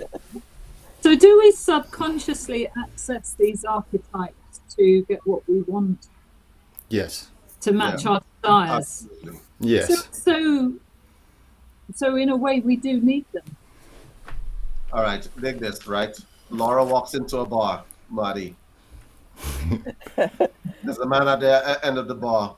He's just having his peaceful little, I don't know, what do men drink? I don't know. Guinness. A Guinness. He's having his little Guinness by himself. Laura walks by the bar, then flings her head, and then some of her dreadlocks hit him over the head. And he's like, that smells like jasmine, right? Activates the minds of men. And that's how that works. So, yes, Laura does, depending on who you are. This is where we get to the point where we have that discussion about how to utilize them, because archetypes are superpowers. They absolutely are. I'm going to say that right now. They are superpowers. Once you are in them and you are running them purposefully and consciously, running them and pulling them out, the persona that's inside of there that's pulling itself out. Once you are running them, you have attained a superpower. Yeah. Right? Right? Like Laura with the head swing with it. So it's about you running them in your authentic sovereign self rather than them running There we you. go. And There that's we go, the whole Laura. difference. Yeah. So you have to know what's running at any point in time, right? Like how many people in this chat who are, most of the people who watch this show have some sort of spiritual inclination. How many of you are inside your magician when you are actually operating? I'm going to hum the Jeopardy theme song as I wait for that answer. You get my point. How many of y'all are actually in there? You can't be out of there. You have to be that thing. I keep saying to people, whenever it is that I've taught martial arts, I've taught yoga, I've taught a lot of things in this life, and I keep telling people, and I want you guys to hear me, you can never be halfway on anything that you do. You gotta be all in. Yep. Balls deep. Right? You gotta be all in. Don't be halfway. Right? If you're casting a spell, right? If one cell of your body is out of sync with that spell, you haven't cast the spell. All in, 100% in. Of course, that doesn't work so well if you're doing something negative, like today I'm drinking the whole bar. Don't be all in. But 10 out of 10 for commitment. You got to be all in when you're doing these kinds of work. So as an example, what I would suggest for those of you who are in the chat, if you're going to be doing, if you're going to be trying to work with your archetypes and try to find out the deep personas that you have and ingrained in you, right? Like, let's say you decided, oh, David keeps talking about the dark lady, I'm going to pull that person out. Careful with that. That could lead you down a certain place that you may not want to go. Right? But meditate on it. See it. Get to know, because these things are in there. Huh? Yeah. And pull that out and have that kind of discussion. Right? It's in the superego and so on, and they're floating around. Pull that out and see what it feels like. Yeah. There are a lot of people that have not met themselves as yet. Yes. They're in the middle age and they've never met themselves. I remember listening to a song from the 60s. I've been to paradise, but I've never been to me. Yeah. I've been to paradise, but I've never been to me. Took the hand of a preacher man and we made love in the sun. That song, you remember that song? And that woman is absolutely correct, because she was being the dark lady for all of her life, but then she saw someone. The summary of the song is that she saw someone, a woman with her kids, right? And she had been the dark lady for her life. She'd been to Georgia and California and anywhere she could run, right? In the hand of a preacher man, and she made love in the sun and all that sort of stuff. But then she saw the woman with the kid, and then what happens in her mind is that she realizes, I've been everywhere, but I haven't met that person in me, that mother person in me. You see what I mean? Yeah. So what I would suggest you guys do, and I say this tongue in cheek, I will not be responsible for whatever insanity this causes, is that you go and you meet those archetypes and you pull them out and try them on like clothing. Make them your friend, right? Because we're all schizophrenic in the end. All of us are. I actually do this, and I find it a good practice, because there are times when you can choose to enter into an archetype because you've assimilated, you've judged a situation and you have deemed it appropriate to do so. And when you're coming from that kind of viewpoint, then these archetypes can really help you to live your life. They can really, help you to move forward and to enjoy your life, as long as they're not, being run by programs. Obviously, as long as it is an actual choice. They help you understand you.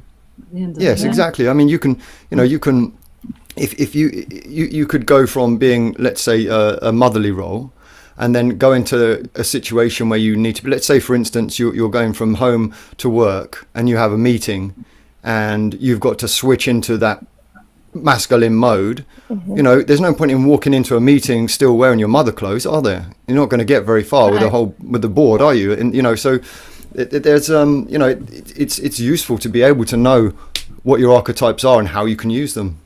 So it's actually part of the self-mastery journey then, isn't it? I believe so. Yep. Yeah, that must be part of the inner work.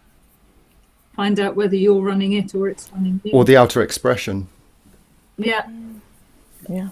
And as David was saying earlier, to get to know all of them, to get to know ourselves. Mm. Because in every woman there is a dark lady. Yes. Mm-hmm. Yeah. Except for my mum.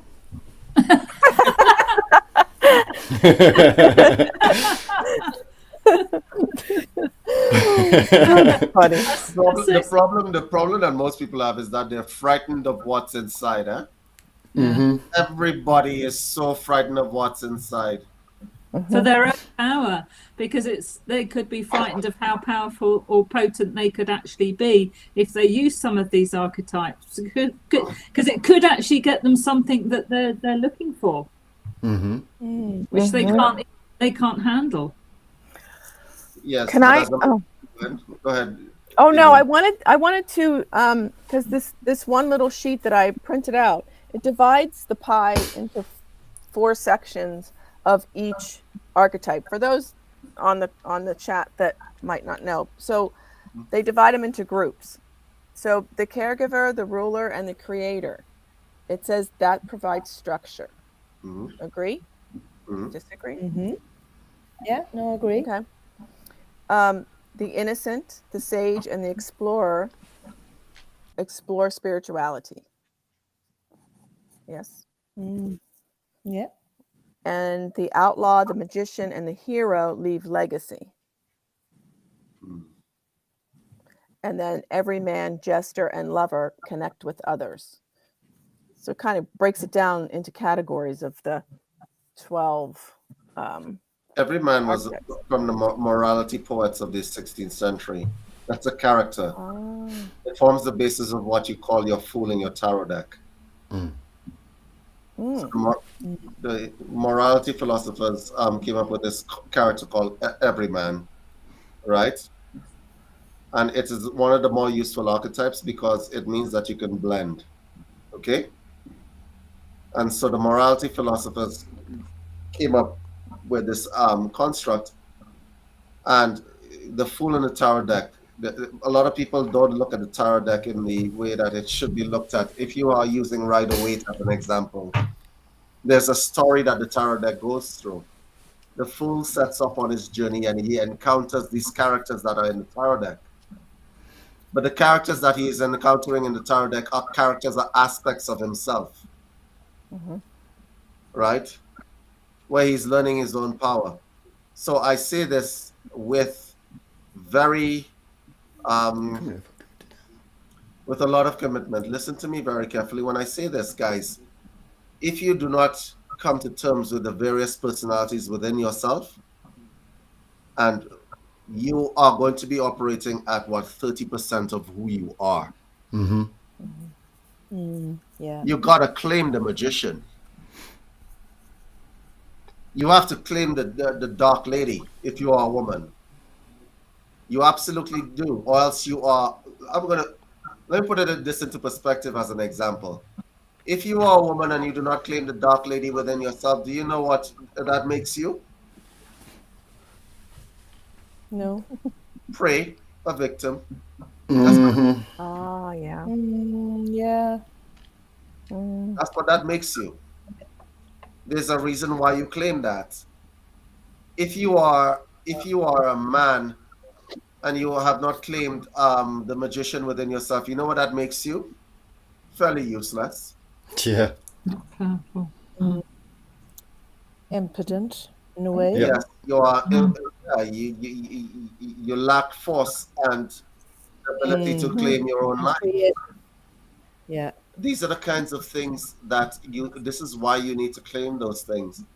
And I believe that magic, or true magic, lies in the fact that you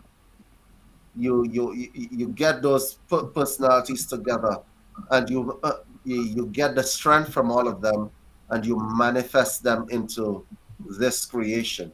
Wow. Okay? Yeah. You manifest them out here. Making so much sense to me right now. Yeah. Sorry, Go ahead, Mary.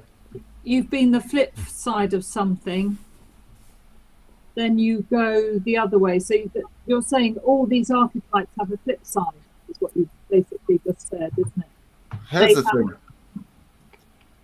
the thing. I'm going to use an example. Little Sally is born into the world. She experiences. We're going to go through this like a tarot deck, shall we? All right. So little Sally is born. She goes into the world like the fool, completely like a blank slate. On her journey, she encounters, right, the father figure. How that father figure manifests itself to little Sally will determine how she imbibes the idea of the magician and all those hero complex, the hero and all those things that you're talking about. The mother comes into things. Sally's new lesson now is to go out into the world and harmonize these figures. Okay? There's an element that we use in martial arts when it is that we are sparring or in competition. The person or the opponent that you are facing, the other person, is an aspect of yourself. You're not fighting somebody. You're fighting you. You are what you're fighting. Now, this might sound oddly depersonalizing to other people. Like, hello, I'm me. Okay, never mind. It might sound oddly depersonalizing, but what it is teaching you that people that you meet, the things that you meet, are showing you aspects of yourself that you absolutely need to come to grips with. Right? So this is the basis of a lot of the philosophies that you would have, whether they be Buddhist or whatever else. You will have to come to grips with what you see reflected within yourself, because the universe is not stupid. It's going to show you things that you need to see. And sometimes they're very inconvenient. Okay? So little Sally will go through life and she will meet the mother. The mother is not going to demonstrate to her what the dark lady is because of social constructs against it, right? So the dark lady gets pushed down in little Sally's mind. And so at a certain age, little Sally will rebel and find that dark lady, and it might go overboard. And then I end up in my office, and that's how I get stay employed. I thought he was going to say something else then, David. So sometimes you need use the archetypes to rebalance yourself. So, for example, if you've been a martyr, you then might want to use the warrior as a rebalance. Or if you've been the flip side of a warrior, you then would need to use the warrior to bring yourself back to a neutral stance, so that you've experienced both sides of it. Because what happens is when you've been in one polarity, like for example, I've been a doormat, let's say I've been in this martyr position, I then went into warrior because I was trying to claim back all the energies I'd given away to the martyrdom. Okay. But you've got to watch out that you're not, because not all archetypes will go into extreme polarity. You know, it's like quelling a fire, isn't it? It's like putting water on a fire. Yeah. But you don't want to then go too far in the other direction and completely obsess about the other archetype as well. It's it's the fine balance between. In some ways, you need to find it so that you can find that balance. Because, for sure. You know, having been the martyr, I then desperately wanted to be the warrior. Okay, it's like, I know it's a light worker thing, but that's what I needed at the time to find the balance between the two, if you like. So you have comparison. I mean, if you don't have experience of it, you have no actual wisdom, do you? Yes, exactly. And to find my sacred neutral and to find my authenticity, I almost had to try both. And sometimes I still go into more warrior than martyr, but sometimes that is needed. Sometimes you need that for boundaries and things. Correct. So we subconsciously maybe are drawing on aspects of them without even knowing their archetypes, because they're so hardwired into us. They're accessible. Well, absolutely. This conversation has been so enlightening to me, because I don't very often dwell on archetypes. No. It's not something I have done, but I've always considered myself something of a social chameleon. I've been able to go into many different types of, and I can see this in David very much so as well. I can imagine going anywhere and being able to just find a way to have a balance and to fit in and to, you know, to hold your own. Yes. But clearly that must be the ability to consciously manifest these archetypes and to comfortably exist within them. I've never even considered that before. It's very interesting. Yes. Yeah, I love it. Can you imagine if everybody had control? If you're listening to this show right now, and we're speaking to you, and you're listening to anything that we're saying, it's because you're trying to get into that magician's archetype right now. That's where that is. You're trying to master it. One of the more difficult, because it has the idea of potency attached to it. Right? The idea of potency attached to it. And this is why we keep saying that the hardest thing for a human being to do is to step into their own power. That they can't step into their own power. They know it's there, and they can't come back into it. They can't come back into it. And I say come back into it because let's take the journey of a child. When a child is young, you see that child believes it is all powerful. You see it's running around with its friends, being anything it wants to, whether the fireman, the Power Ranger, the whatever else. And then they make us grow up. And then the limitations get put onto us as we grow up. Does that make sense? Yes. And then you think that you're growing more reasonable, but what you are is growing dumber, because you are thinking of yourself in limitation. And so you grow up and you believe your world of wonder is taken apart by the age of 13. And nowadays it's taken apart earlier. One of the things that I do not like about what's going on in the world is that the children are being robbed of their sense of wonder. Those of you who don't know what I'm talking about, because David, you're talking at a tangent right now. Do you remember when you used to feel Christmas? Do you remember when I didn't say look forward to Christmas? Do you remember when you used to feel Christmas in the air? Yes.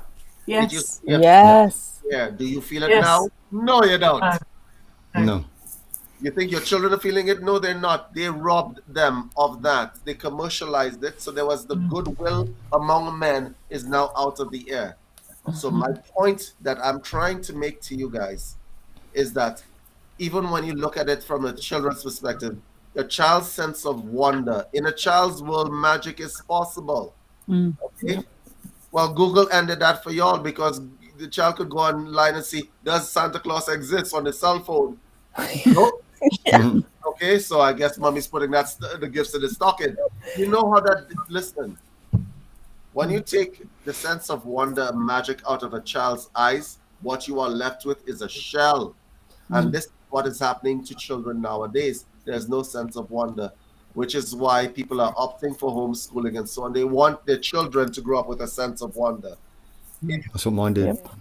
You don't see what you lose when you reach adulthood. You lose a lot of things. Yes, you lose innocence, but you lose your sense of wonder, that feeling of Christmas, that feeling of Easter, even Thanksgiving for those of you who celebrate Thanksgiving, right?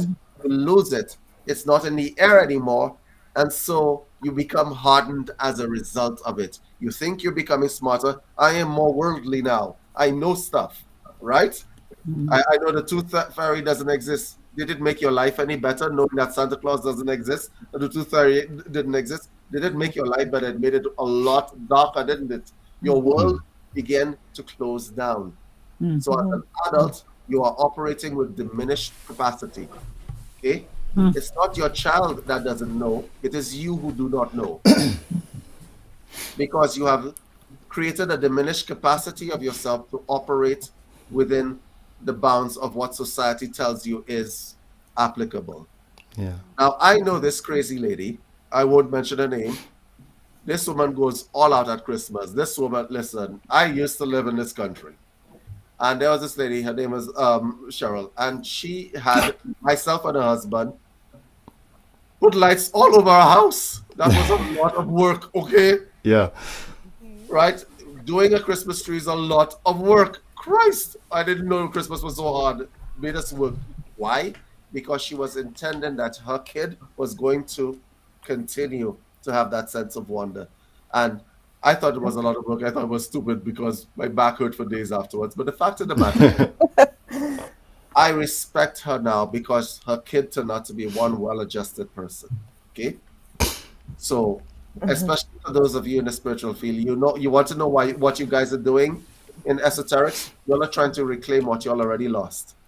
Yeah, absolutely. The journey. And just back. watch out that you're not damaging the next generation in the process, because it can go either way. We homeschooled our children, and there was a community. There are communities of people that do it, and we get together and we made some very good friends out of these communities. And there would be a tribe of children running around in these places from all ages, just being together, and it was wonderful. And as soon as you brought a child that was school educated, I'm not knocking it, it's just different, then it was evident, it was self-evident. You could see it. You could see that they struggled to understand each other, and they'd have to find some of the less innocent homeschooled children to bridge the gap between the two different types of childhood that we had going on. It was very interesting to see the dynamics. But then also there was people who were trying so desperately to heal their wounded child within them through spirituality that they were then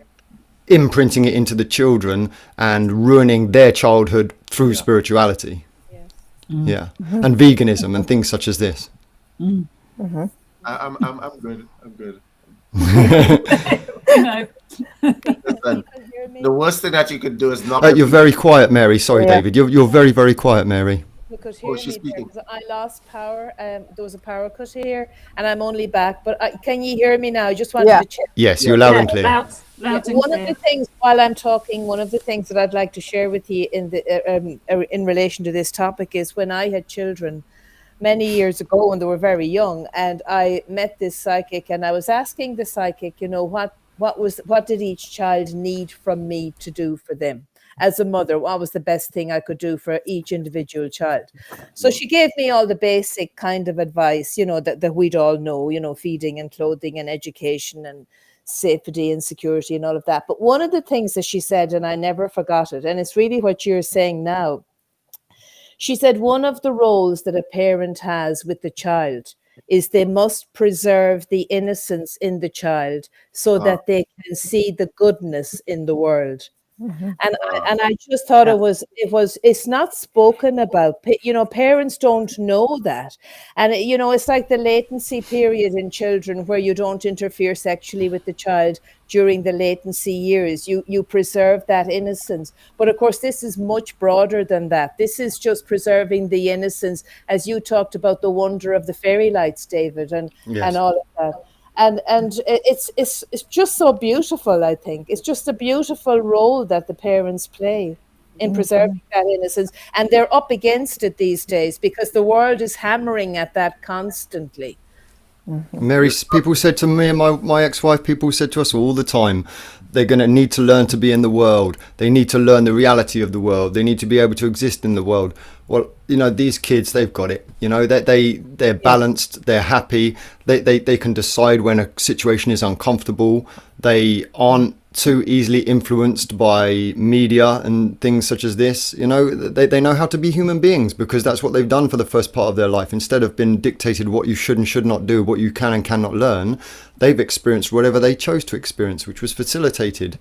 And you can see the difference in it. You really can, and people that live outside of that are damaged, that do just relinquish control of their children to the state, that they see it as aggression or something dangerous.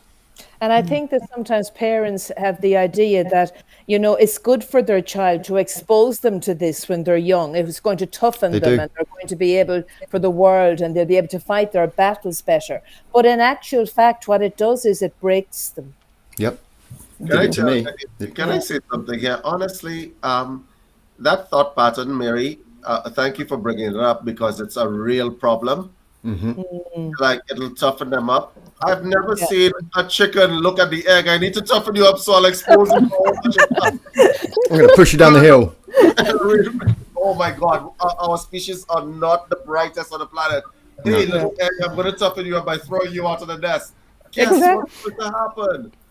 Yeah. Like the attack on children's innocence as of the last decade or so has been constant and unending. Listen, I want to put this in a way that is that your users can feel. When you were a child and you felt Christmas in the air, that was your psychic sense reaching out and experiencing the goodwill amongst men. It was part of you that was reaching out and feeling it in the air. Yes. If you lost that, you lost part of yourself. You lost part of the integral part of yourself.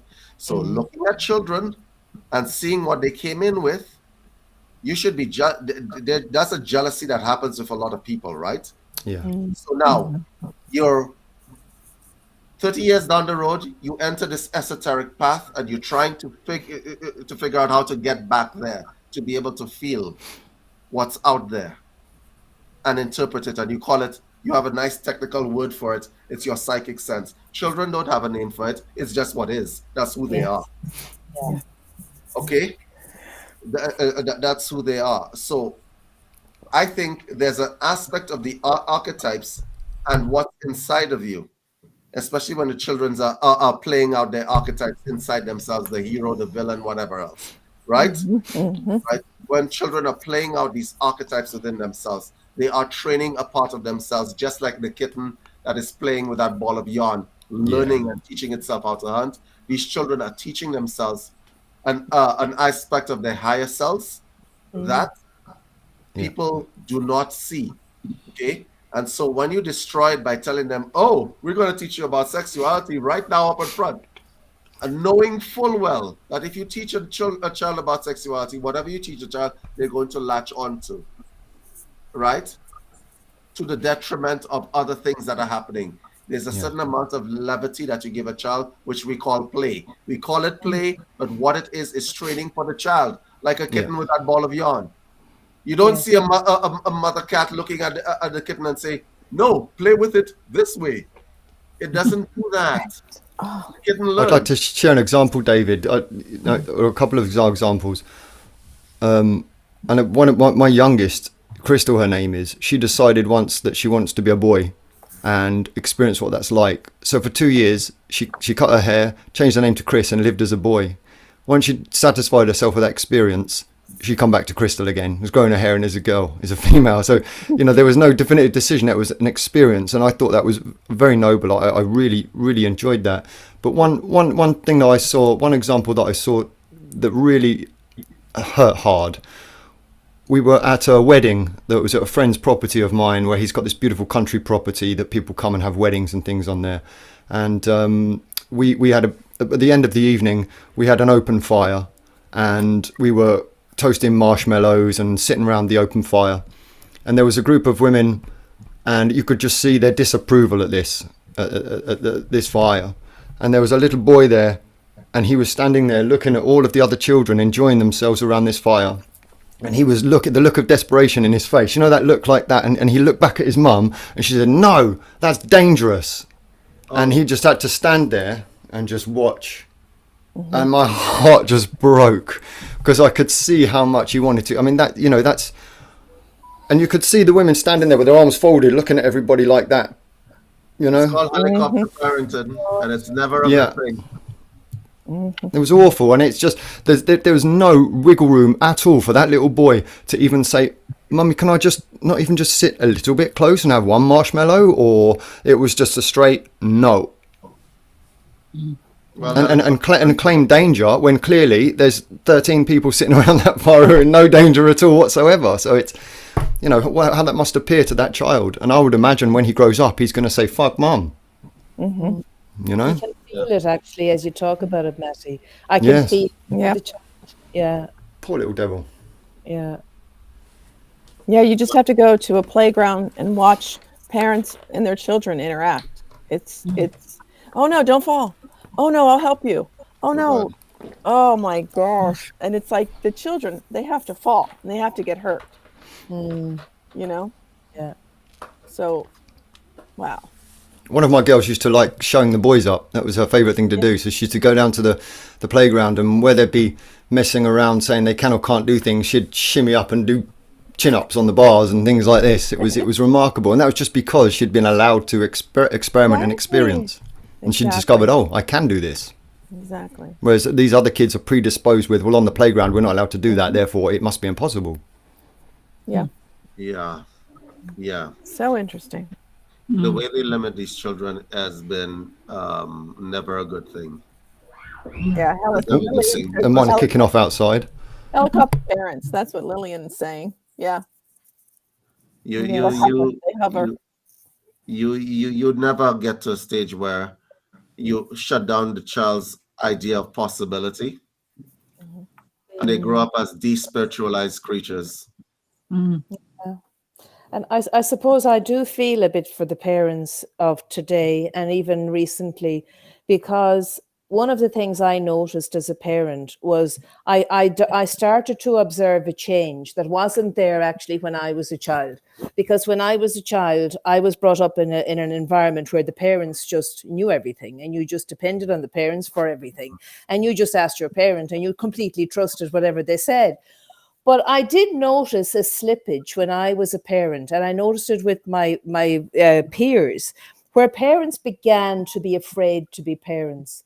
And I think it's gone much worse even now in the younger generation, because there's so much pressure on parents, and they're attacked a lot by, you're not doing it right and you didn't say it the right way. And they do feel under a lot of pressure. And I would have seen it a lot in the schools as well. Mm-hmm. And there's a lot of pressure from each other, and that it has to be done right, and there's the correct way. And there's a lot of that's putting pressure on parents now. It was much more organic when I was young. And I suppose I'm very lucky I grew up in such an organic age.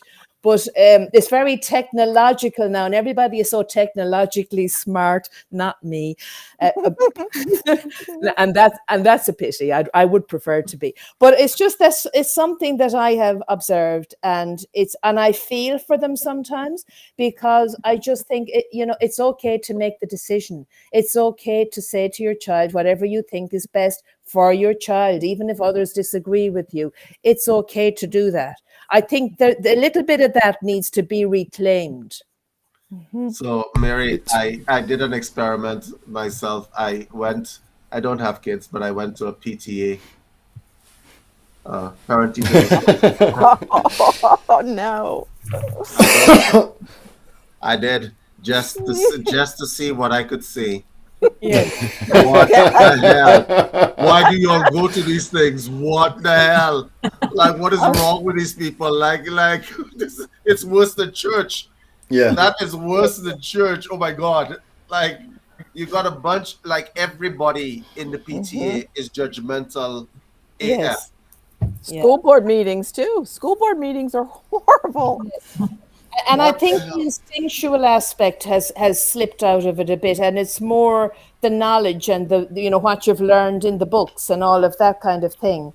And I think that the instinctual knowledge and the instinctual goodness that people have is something that needs to be nurtured more and brought into that sort of relationship more. It's generations of people who haven't been able to think for themselves, haven't been taught to think for themselves. Therefore, the state has completely taken control of the thought patterns. Correct. Until we're at a point now where schools can prosecute parents. Yeah. Schools can take legal action against parents, not the other way around. Not the other way around. Not your school needs to be the best for my child. It's no, the other way around. The school dictates what you can and cannot do, which is a dangerous concept. Even when you can take your holiday, even when you can take your family holiday. Exactly. And then if you couple that with parents who are too busy watching TikToks and pulling duck faces and sticking their ass out, then you've got a recipe for absolute destruction. Yeah. And I was just thinking when my kids were little, but so their archetype, like let's say my son, he wanted to be the explorer. He wanted to go on his bike when he was 8 and he wanted to take it, to the neighborhood or next neighborhood. Cool. Yeah. So I let my kids do that. But what I found is it's almost as if we had that intuitiveness with our kids. And I just remember feeling this invisible string with them. Like I was with them, even though he was wandering with his bike, and who knows, no phones back then. So it was total like trust, and I gotcha. Like I got this invisible string. I'll know if you need help. I'll know if you need me to come get you. Like I think we've lost that too. The new generations coming in. Yes, because all of that psychic awareness got killed off when they were young. Because I asked the question earlier on, I asked you if you could remember feeling Christmas. If you can remember feeling Christmas, then you had enough time when you were younger to develop some aspect of your spirituality to be able to reach out past yourself. Yes. Right? These new people that are out there, listen, I am going to say this, and it's not going to be politically correct. The way society is structured right now, it is structured specifically to kill every piece of psychic awareness, spiritual awareness that an individual has. Because it used to be that you had to reach out to other human beings now. But no, you have a cell phone in your hand, and that will replace that psychic sense. Absolutely. Right? You couldn't play around when you were young, so you don't feel Christmas because everything is being commercialized for you. So you can't play within your archetypes anymore. So you don't know who you are. And if you don't know who you are never going to develop any kind of psychic awareness or spiritual awareness, right? Because it gets pushed down and other people are feeding you a bunch of archetypes that are not yours. Like social media archetypes. The OnlyFans archetype is actually now a new archetype. Are you serious? Like, are you really going to try to push that as an archetype? That's not even the dark lady. That's not even a respectable dark lady. Yeah. Okay? Wow. Because the respectable dark lady, what it used to be in olden times, was a woman in total control of her power, not just sexual power, of femininity, what we call divine femininity. Yes. Yeah. Yeah. Right? Which is the wild woman. Powerful forces that we know of. It is one of the most. It is creative force, right? Yes. Yeah. Okay. It's natural earth force, isn't it? How does divine femininity, full on wild woman, divine femininity, the manifestation of the yin in nature, turn into OnlyFans. Somebody help me. Help me, please. Help me. Yeah. We're being gradually cut off from the natural way of living and naturally co-creating with the earth energies. That's what we're being cut off from. Yeah. Instead And so there's no more divine, there's just femininity, right? No more divine. Forget about that part. It's just femininity. And in masculinity, I don't even know what's being run out there as masculinity now, right? Because it used, I mean, the Marlboro Man was bad enough. I mean, like, seriously. Like, David, I went to a store fairly recently to go to buy clothes. I wouldn't know. Tell me. I went to a store recently to buy clothes. It's not something that I do very often. I generally wear the same kind of things, tees, jeans, you know, and I decided I'd go into one of these stores and have a look. I actually almost said to somebody, excuse me, but where is the men's section? Because I was like, you know, is this just for gay people or what? And, you know, I don't mean to be put. This is what it looked like. Everything was feminine. Everything was feminine. There was absolutely no masculine clothes in there whatsoever. And I'm not knocking people that want to be feminine in any way, shape, or form. It's you know, but I just think when it's being fed to you that way, when it's you know, there's this archetype of mother. I see that more in men than I do in women these days. You know, there are these new types of men that I call mum men. You know, and they're everywhere, everywhere. I went shopping for clothes myself. Okay, I was overseas. I didn't pack properly because I hate packing. Right, I was going to go to the gym. Why is everything in here tight? Why do I need it? I am going to be like, no. And what are these colors? No, absolutely not. Like, you could call me whatever you want. You could tell me I'm insecure. I just don't like these colors. Okay, Yes. I'm not putting Exactly. up right. Yeah. I just don't like these colors. So there's a lot of stuff being thrown around. I think also that people would like to create a new kind of knowledge about people. Human psychology has not changed all that much in the last how many millennia, but it is changing now by forced evolution. Agreed. Okay, Yes. it is changing now by forced evolution. So what you have is a bunch of people telling people what they should be like, Yeah. and none of it is natural, because at the core of our being, I keep saying it over and over again, all we are looking for is little hearts floating up to the ceiling. We're not looking for political nonsense. All little hearts floating up to the ceiling. And the quickest route, I always thought the quickest route to your objective is the best route. But no, apparently to get to little hearts floating up to the ceiling, I have to go to politics, then I have to go to gender politics, then I have to go to right and left politics, and then somehow or the other, in between that, I have to get to the place where I have to fight with women for a little bit and deal with all this ideological stuff, but then you can't skip the religious stuff, right? And then somehow or the other in that I'm supposed to find myself little hearts floating up the ceiling. No. It's not going to happen. David, you're supposed to lose yourself first, and then find yourself. Okay. Yes. I know how to lose myself. You know, I have mirrors. So, Do you know how difficult it is as a recently single man at the age of 44 to approach a woman these days? It is so difficult because you do not know how somebody is going to behave, react, or respond to even so much as a "Hi, how you doing?" You know, you just have no idea because of this mental confusion that's going on amongst gender politics and so forth. You know. And especially a magician in charge of his archetypes. Well, exactly. If I switch it on, how's that going to look? You know, this is what I'm so worried about, and I certainly don't want to, you know, feeble and weak. So I got ideas, right? So you walk into the bar, right? I'm not allowed in bars anymore. Let's say the gym instead. Okay, you walk into the gym. Oh, that's even more. I keep on up in the difficulty level there. You walk into the gym. Here's the problem. You see this new construct that they're developing. I swear to God, somebody has it out there, and I'm not going to go down the road of conspiracy. I swear to God that somebody has it out there to destroy the relations between men and women. Yes, absolutely, completely. Agreed. Because if it is that it doesn't help women when men don't approach you, and I'll tell you why. Because it means that men don't approach you. So let me show you how this works for you guys. And this is going to be very politically incorrect. Are we off of YouTube right now? No, we're still on YouTube, so let's not worry. It's Dale's channel anyway. He's not here.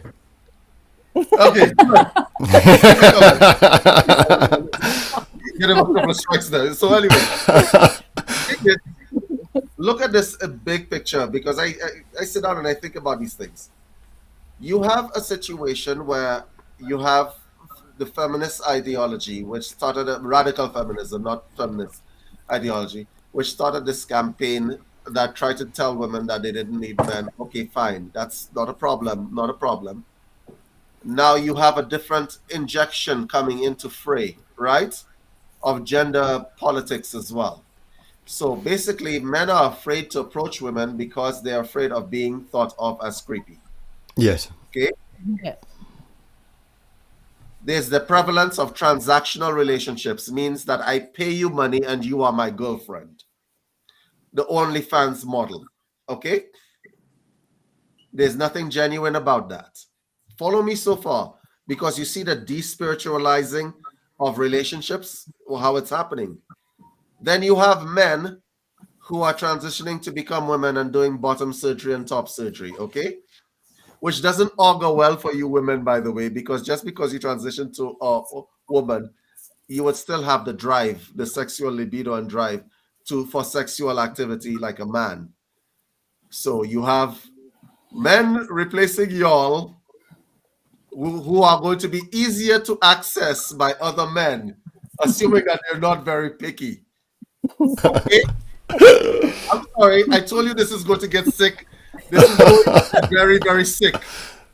You have men replacing y'all that are easier to access. I mean, they're women, yep, theoretically, yes, which takes down the value of wanting to pursue a woman down to minimum if it continues in its logical progression. Right? So let's say there were only 500 transgender women out there, and it somehow spiraled into 5 million. Do you see how hard it's going to be for you guys to get a date?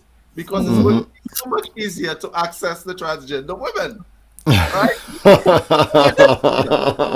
Right? If you're not picky, So my point to you is that at the end of it all, the only people that are going to suffer from this are children and the ones that have not been born yet. So it will reduce the world's population immediately. Yes. Okay?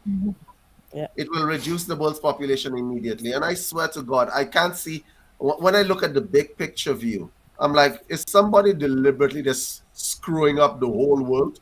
Specifically, because obviously transgender women can't reproduce. Okay? Yeah. All right? Men are under pressure to approach women. Transgender women know that men are under pressure to approach women. Transgender women will approach men. Do you understand what I'm saying? Put it all together in your heads. Do you see where that picture is leading? Yep. It's leading to a not too good outcome for you women. I'm sorry. Yep. I'm so sorry to let you all know this, because why would a man then decide that there is going, from a man's perspective, if you're not a picky man and you're not straight and you're not really sound in your masculinity and anything, a Marlboro man. A Marlboro man, right? if you're not one of those men that is sound in that, and you like, you would settle for whatever will give you sexual excitement and validation, then there's no profit in approaching a regular woman. There's no profit in it. Do you see what I mean? It's too difficult. Yeah. It's too much trouble. Yeah. And so you will either stay by yourself or you will turn to a transgender woman where you know that there will be no complications such as pregnancy. There will be no commitment in that sense of the word. There will be commitment, but not to the commitment that you're thinking of. Do you see where the logical conclusion, where it rolls from? Depopulation. It is And a depopulation strategy which is extremely effective. yes. But if you look at David, the whole procreation process then, as a result of that, it's going to change because you'll have to have women thinking, maybe I should extract my eggs, and men putting sperm in sperm banks, and everybody doing this because the whole natural process of meeting and copulating is going to be interfered with. I wish I could give this advice to all women out there. I wish that I could broadcast this to all women on the planet. Here's a simple solution. You make the first move. Save us the fucking trouble, please.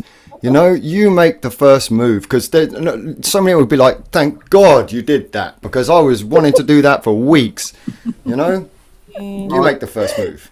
Yeah, but all of this stuff, it despiritualizes people because the chemistry, the looking for the other, the connection between people is being destroyed. I mean, totally destroyed. And they've created a new archetype, which is the victim. The victim. So now it's okay to completely be a victim. Correct. As a matter of fact, they want you to identify as a victim, and if you're a victim, therefore you have now more rights than other people, because you get to cry about it. And a lot of people are saying that these are old traditional ideas and so on. Listen to me. No. There's the inherent argument that I'm going to make right now. The inherent argument is that, generally speaking, there's a level of arrogance that happens when you think that hundreds of years of human experience, all of a sudden you came up with a better way in 10 years. Trust me, that's arrogant. Yes. Yeah. Trust me when I tell you that's arrogant. You haven't come up with a better way. You've come up with your way that is most convenient to you. And Yes. that is selfishness. So, no, the actual way that people interact, I'm so sorry that the world is coming to this kind of and I think about the people who have gone before us, the metaphysicians who've gone before us, and so on. And I'm glad they're not alive to see this shit here. Okay? They wouldn't. I'm so happy the ancestors that have gone before us, they would be looking at us like, what do y'all think y'all are doing? Right? Like all this work we put down, and this is what it is. This is where we are. Yeah. And for the metaphysicians who are out there who are saying, well, this is just another stage in our evolution and our process. And I'm like, this may be the last stage in our evolution and process if it runs out of control. And so there's always going to be a percentage of the population who's going to maintain their sanity, who are going to meditate and so on. But now the cell phone is the new meditation, and people don't understand that. The cell phone is making you meditate. It is. For those of you who don't understand what I'm talking about, if you look at a cell phone phone, you are going to go into trance. It is the same as meditation at some level, except you're being programmed inside that trance, and you all know it very well. Yeah. Right? What is hypnosis? Is when you are focusing somebody's attention around a particular object or thing or event for a prolonged period of time, aka the cell phone. You're not in beta state of consciousness when you're looking at a cell phone. You're in alpha state of consciousness. Yeah. You are being programmed, and people don't get that. Nobody remains idle anymore. It's impossible for people just to be idle, and idle not in the negative sense of the word, in the absolute sense of the word, as in you're not doing anything. It's okay to have moments where you don't do anything. As a matter of fact, it's very healthy. Actually, I was going to say that earlier about boredom. It's one of the things that children struggle with now, and even adults, is being bored. And boredom is the cutting edge of creativity. So if you can't deal with boredom, how do you get into the creative space? And children are being brought to an awful lot of different things that are on after school, and they're all great, and it's they're all good for them. But it's just that there's too much of it. And there isn't enough of that alone time and downtime. You were asking me, David, at the start about, what would I have noticed about programming, and has it changed much since I started working with people? And I've thought about it since you asked me. One of the things I have noticed, because I work with teenagers a bit, is that the difference now in teenagers coming in is that their first thought when they have a problem is suicide. Yes. So it's uncomfortable and I can't deal with it. So this is what I'm going to do. And actually, I love working with them actually on this, because what I take them through is how emotions get formed, how they peak, and how they decline. So Yes. they usually will suicide on the peak of the emotion. So if they can wait for it to come down, it's like, well, I'm glad I didn't do that because I'm still here. And they really do need to be educated in this field, because they don't know how to manage the emotions that we would have known. We would have taken it for granted, and our last thought anyway was suicide. Like, I mean, that would just never even come Yes. into it. Correct. One of the things I've noticed, David, actually, just to answer that question you asked me earlier. Yeah, are you there? Yes. Yeah. Yes, sorry, we thought you'd gone. Okay. No, that's all. I don't want to keep talking about it, but I just wanted to share that about the way that that's the difference that I see in younger people now, and how that's their first thought. And One of the things that I notice about younger people that is different from us is that because you have cell phone, which is uploading instantaneous gratification to their minds.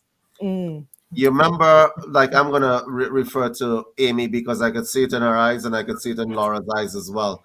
You remember when you were young and you got lost in that book, whether it be Nancy Drews or the Hardy Boys Yeah. or whatever else, and Yeah.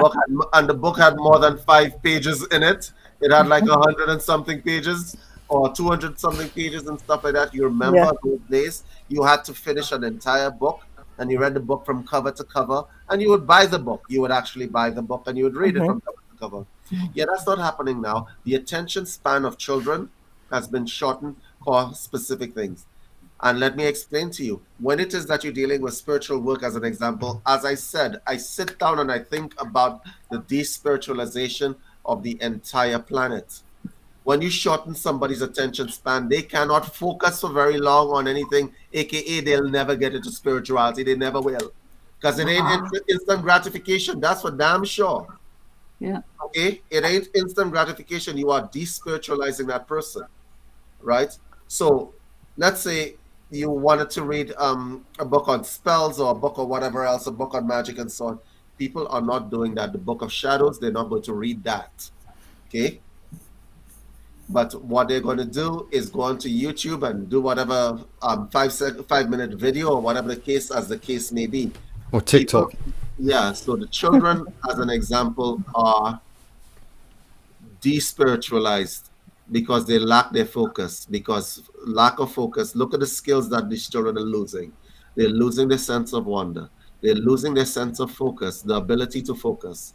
They're losing their ability to initiate trance by themselves, to play within the archetypes and so on. The archetypes are being fed to them via TV and a cell phone.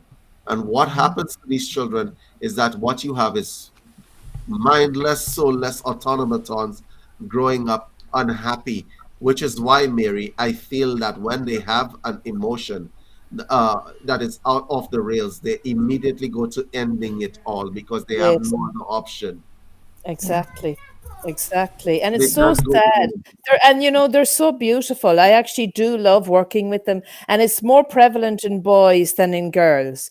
For some reason, girls are handling this better, but boys just are going for that so quickly, and they know exactly how they're going to do it. And it's only that they need training. And they've asked me even to go into the schools and to teach them about Well, emotions and how they rise and how they decline and all of that. well, Mary, I have some really bad news for you. And the Yes. bad news is that in Canada, where I live, as an example, they have expanded the MAID, Medical Assistance in Dying program, to mature minors. So Oh God. what it is, for those of you who don't know what that is, medical assistance in dying is Canada's assisted suicide government run assisted suicide program. So, and it does not only mean when you have some terminal illness and you would like to die. They expanded it late last year, to people with chronic mental illnesses. So nobody's doing the work anymore. You could just end it. Yeah. Yes. And this year, they expanded it once again to mature minors. I find that unforgivable. I read the legislation. I read it on the government of Canada's website. I find that unforgivable. I will never agree with that. I will stand for something. Listen, there's no. What is a mature minor anyway? What does that mean? That's a juxtaposition. It's not a real. It's nothing that actually exists. No, it's a contradictory term, actually. I will never agree with that. No. And there's the problem. A lot of people, when it is that these policies are being implemented, they will not say anything. I will say something. This is wrong, wrong, wrong.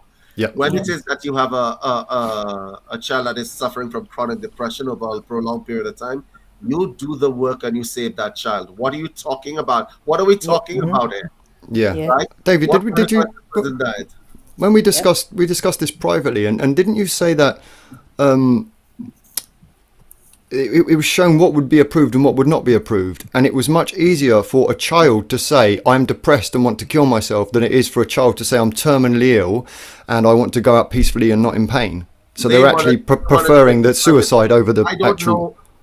Maddie, I don't know what possible justification that I could say honestly.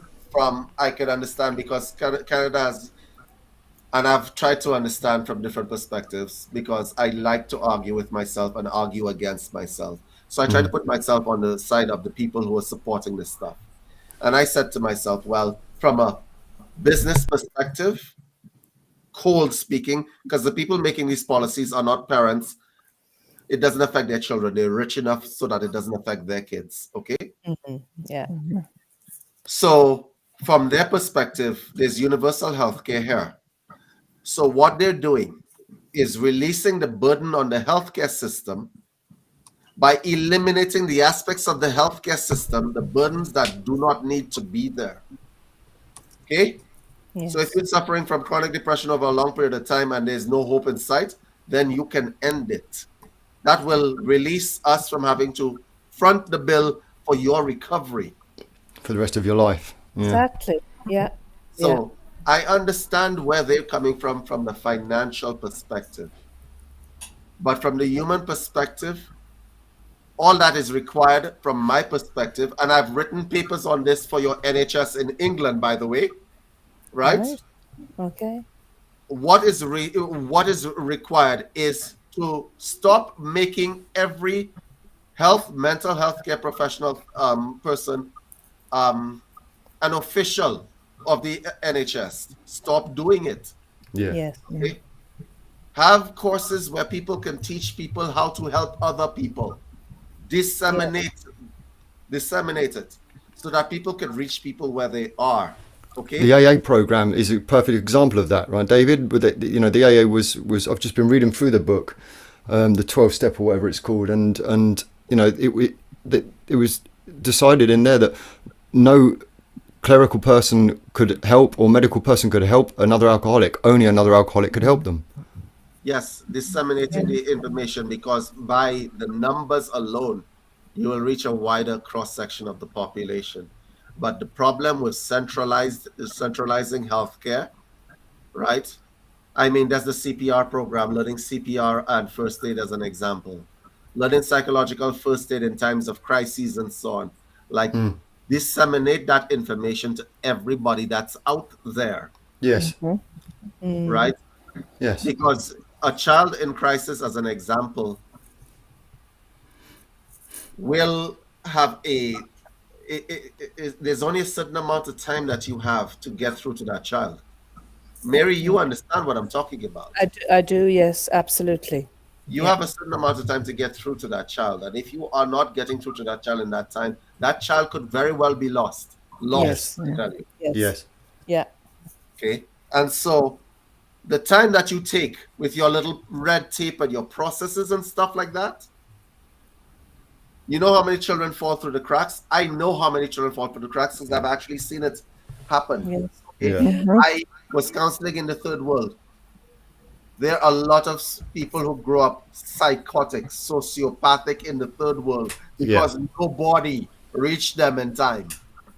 Yes, exactly. Nobody reached them in time. And so the society gets diseased as a result of it. Yeah. And then they blame these kids and they put them in jail, which makes them worse, and then it turns them back out, right? And then it's like, whoa, okay? Because in prisons, as an example, they consider these people, they're being punished. So they're throwaways.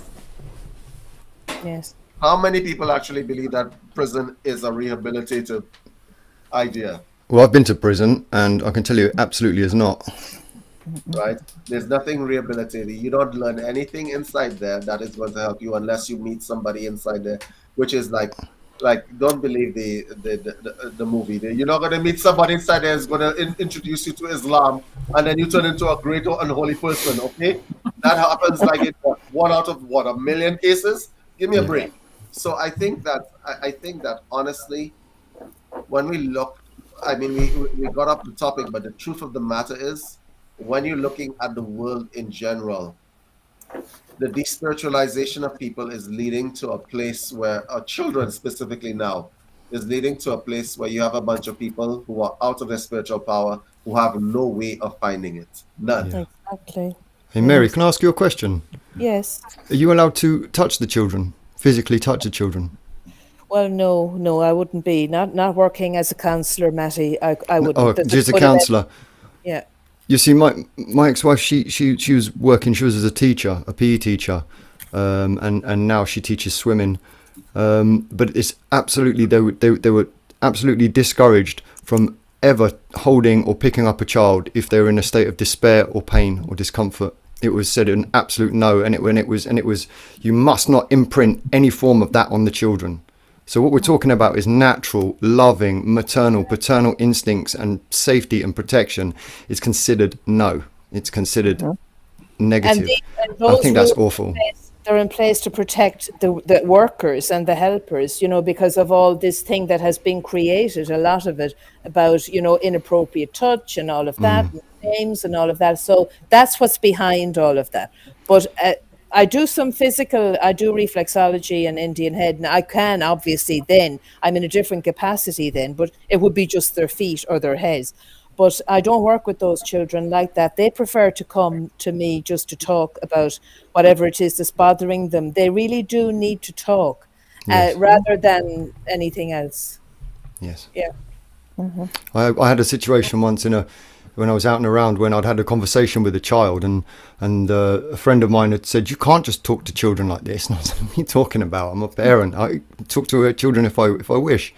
But then it kind of came back on me because this little girl, she really appreciated what I did. And she came up to hug and kiss me as my children would as they're leaving, And it's like, I'm sorry, sweetie, I can't, but, it was lovely to meet you. But, and as I was inside, I was like, no, she's going to walk away thinking, oh, why did he not just give me a hug? He's just going to operate again rejection.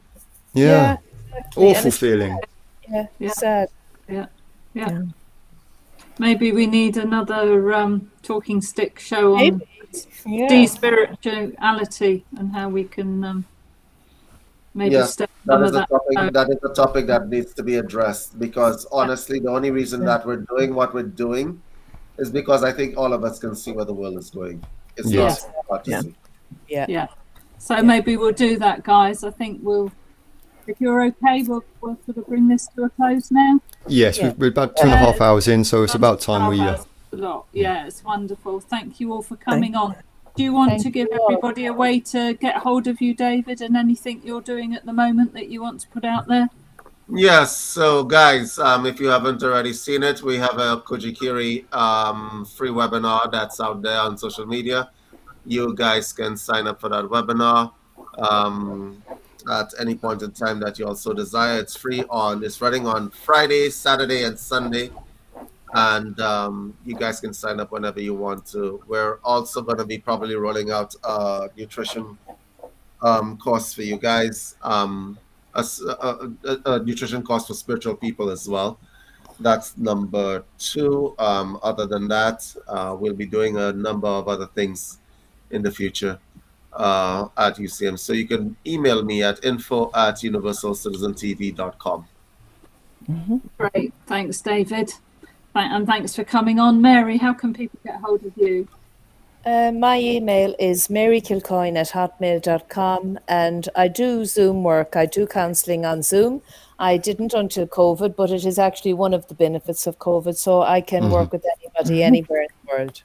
Mary, you might want to spell the last name because Kilcoyne is deceptive in the way they write an email. Okay, it's Kilcoyne. Yeah, that's what I meant. That's the Irish way. Amy, give people a way to get hold of you. Yes, you can find me on Earth Nouveau on Wednesdays at 5 p.m. London time, 2 p.m. Eastern Standard Time, and that's actually on tomorrow. Fabulous. Thank you. Thanks Thank you for coming having on. me. Matty, a way for people to get hold of you? Okay, we can find me on Facebook, obviously, and then at twofeathersmedicine.com. We've got various products there, but there's so much more in the pipeline. Yeah, we got a lot going on. I'm also Two Feathers busy bees. Medicine, or my Facebook page, and yes, I do shamanic self-mastery training. Happy to do one-to-ones with you on Zoom and so on. So thanks, guys. Thanks so much. A really great discussion tonight. Thank you, everyone who came in the chat and who joined in, and thank you all for being here. Thank you. Thank you. Great job. Thank you. Bye-bye. Bye. Are you there? We are still live. Mm.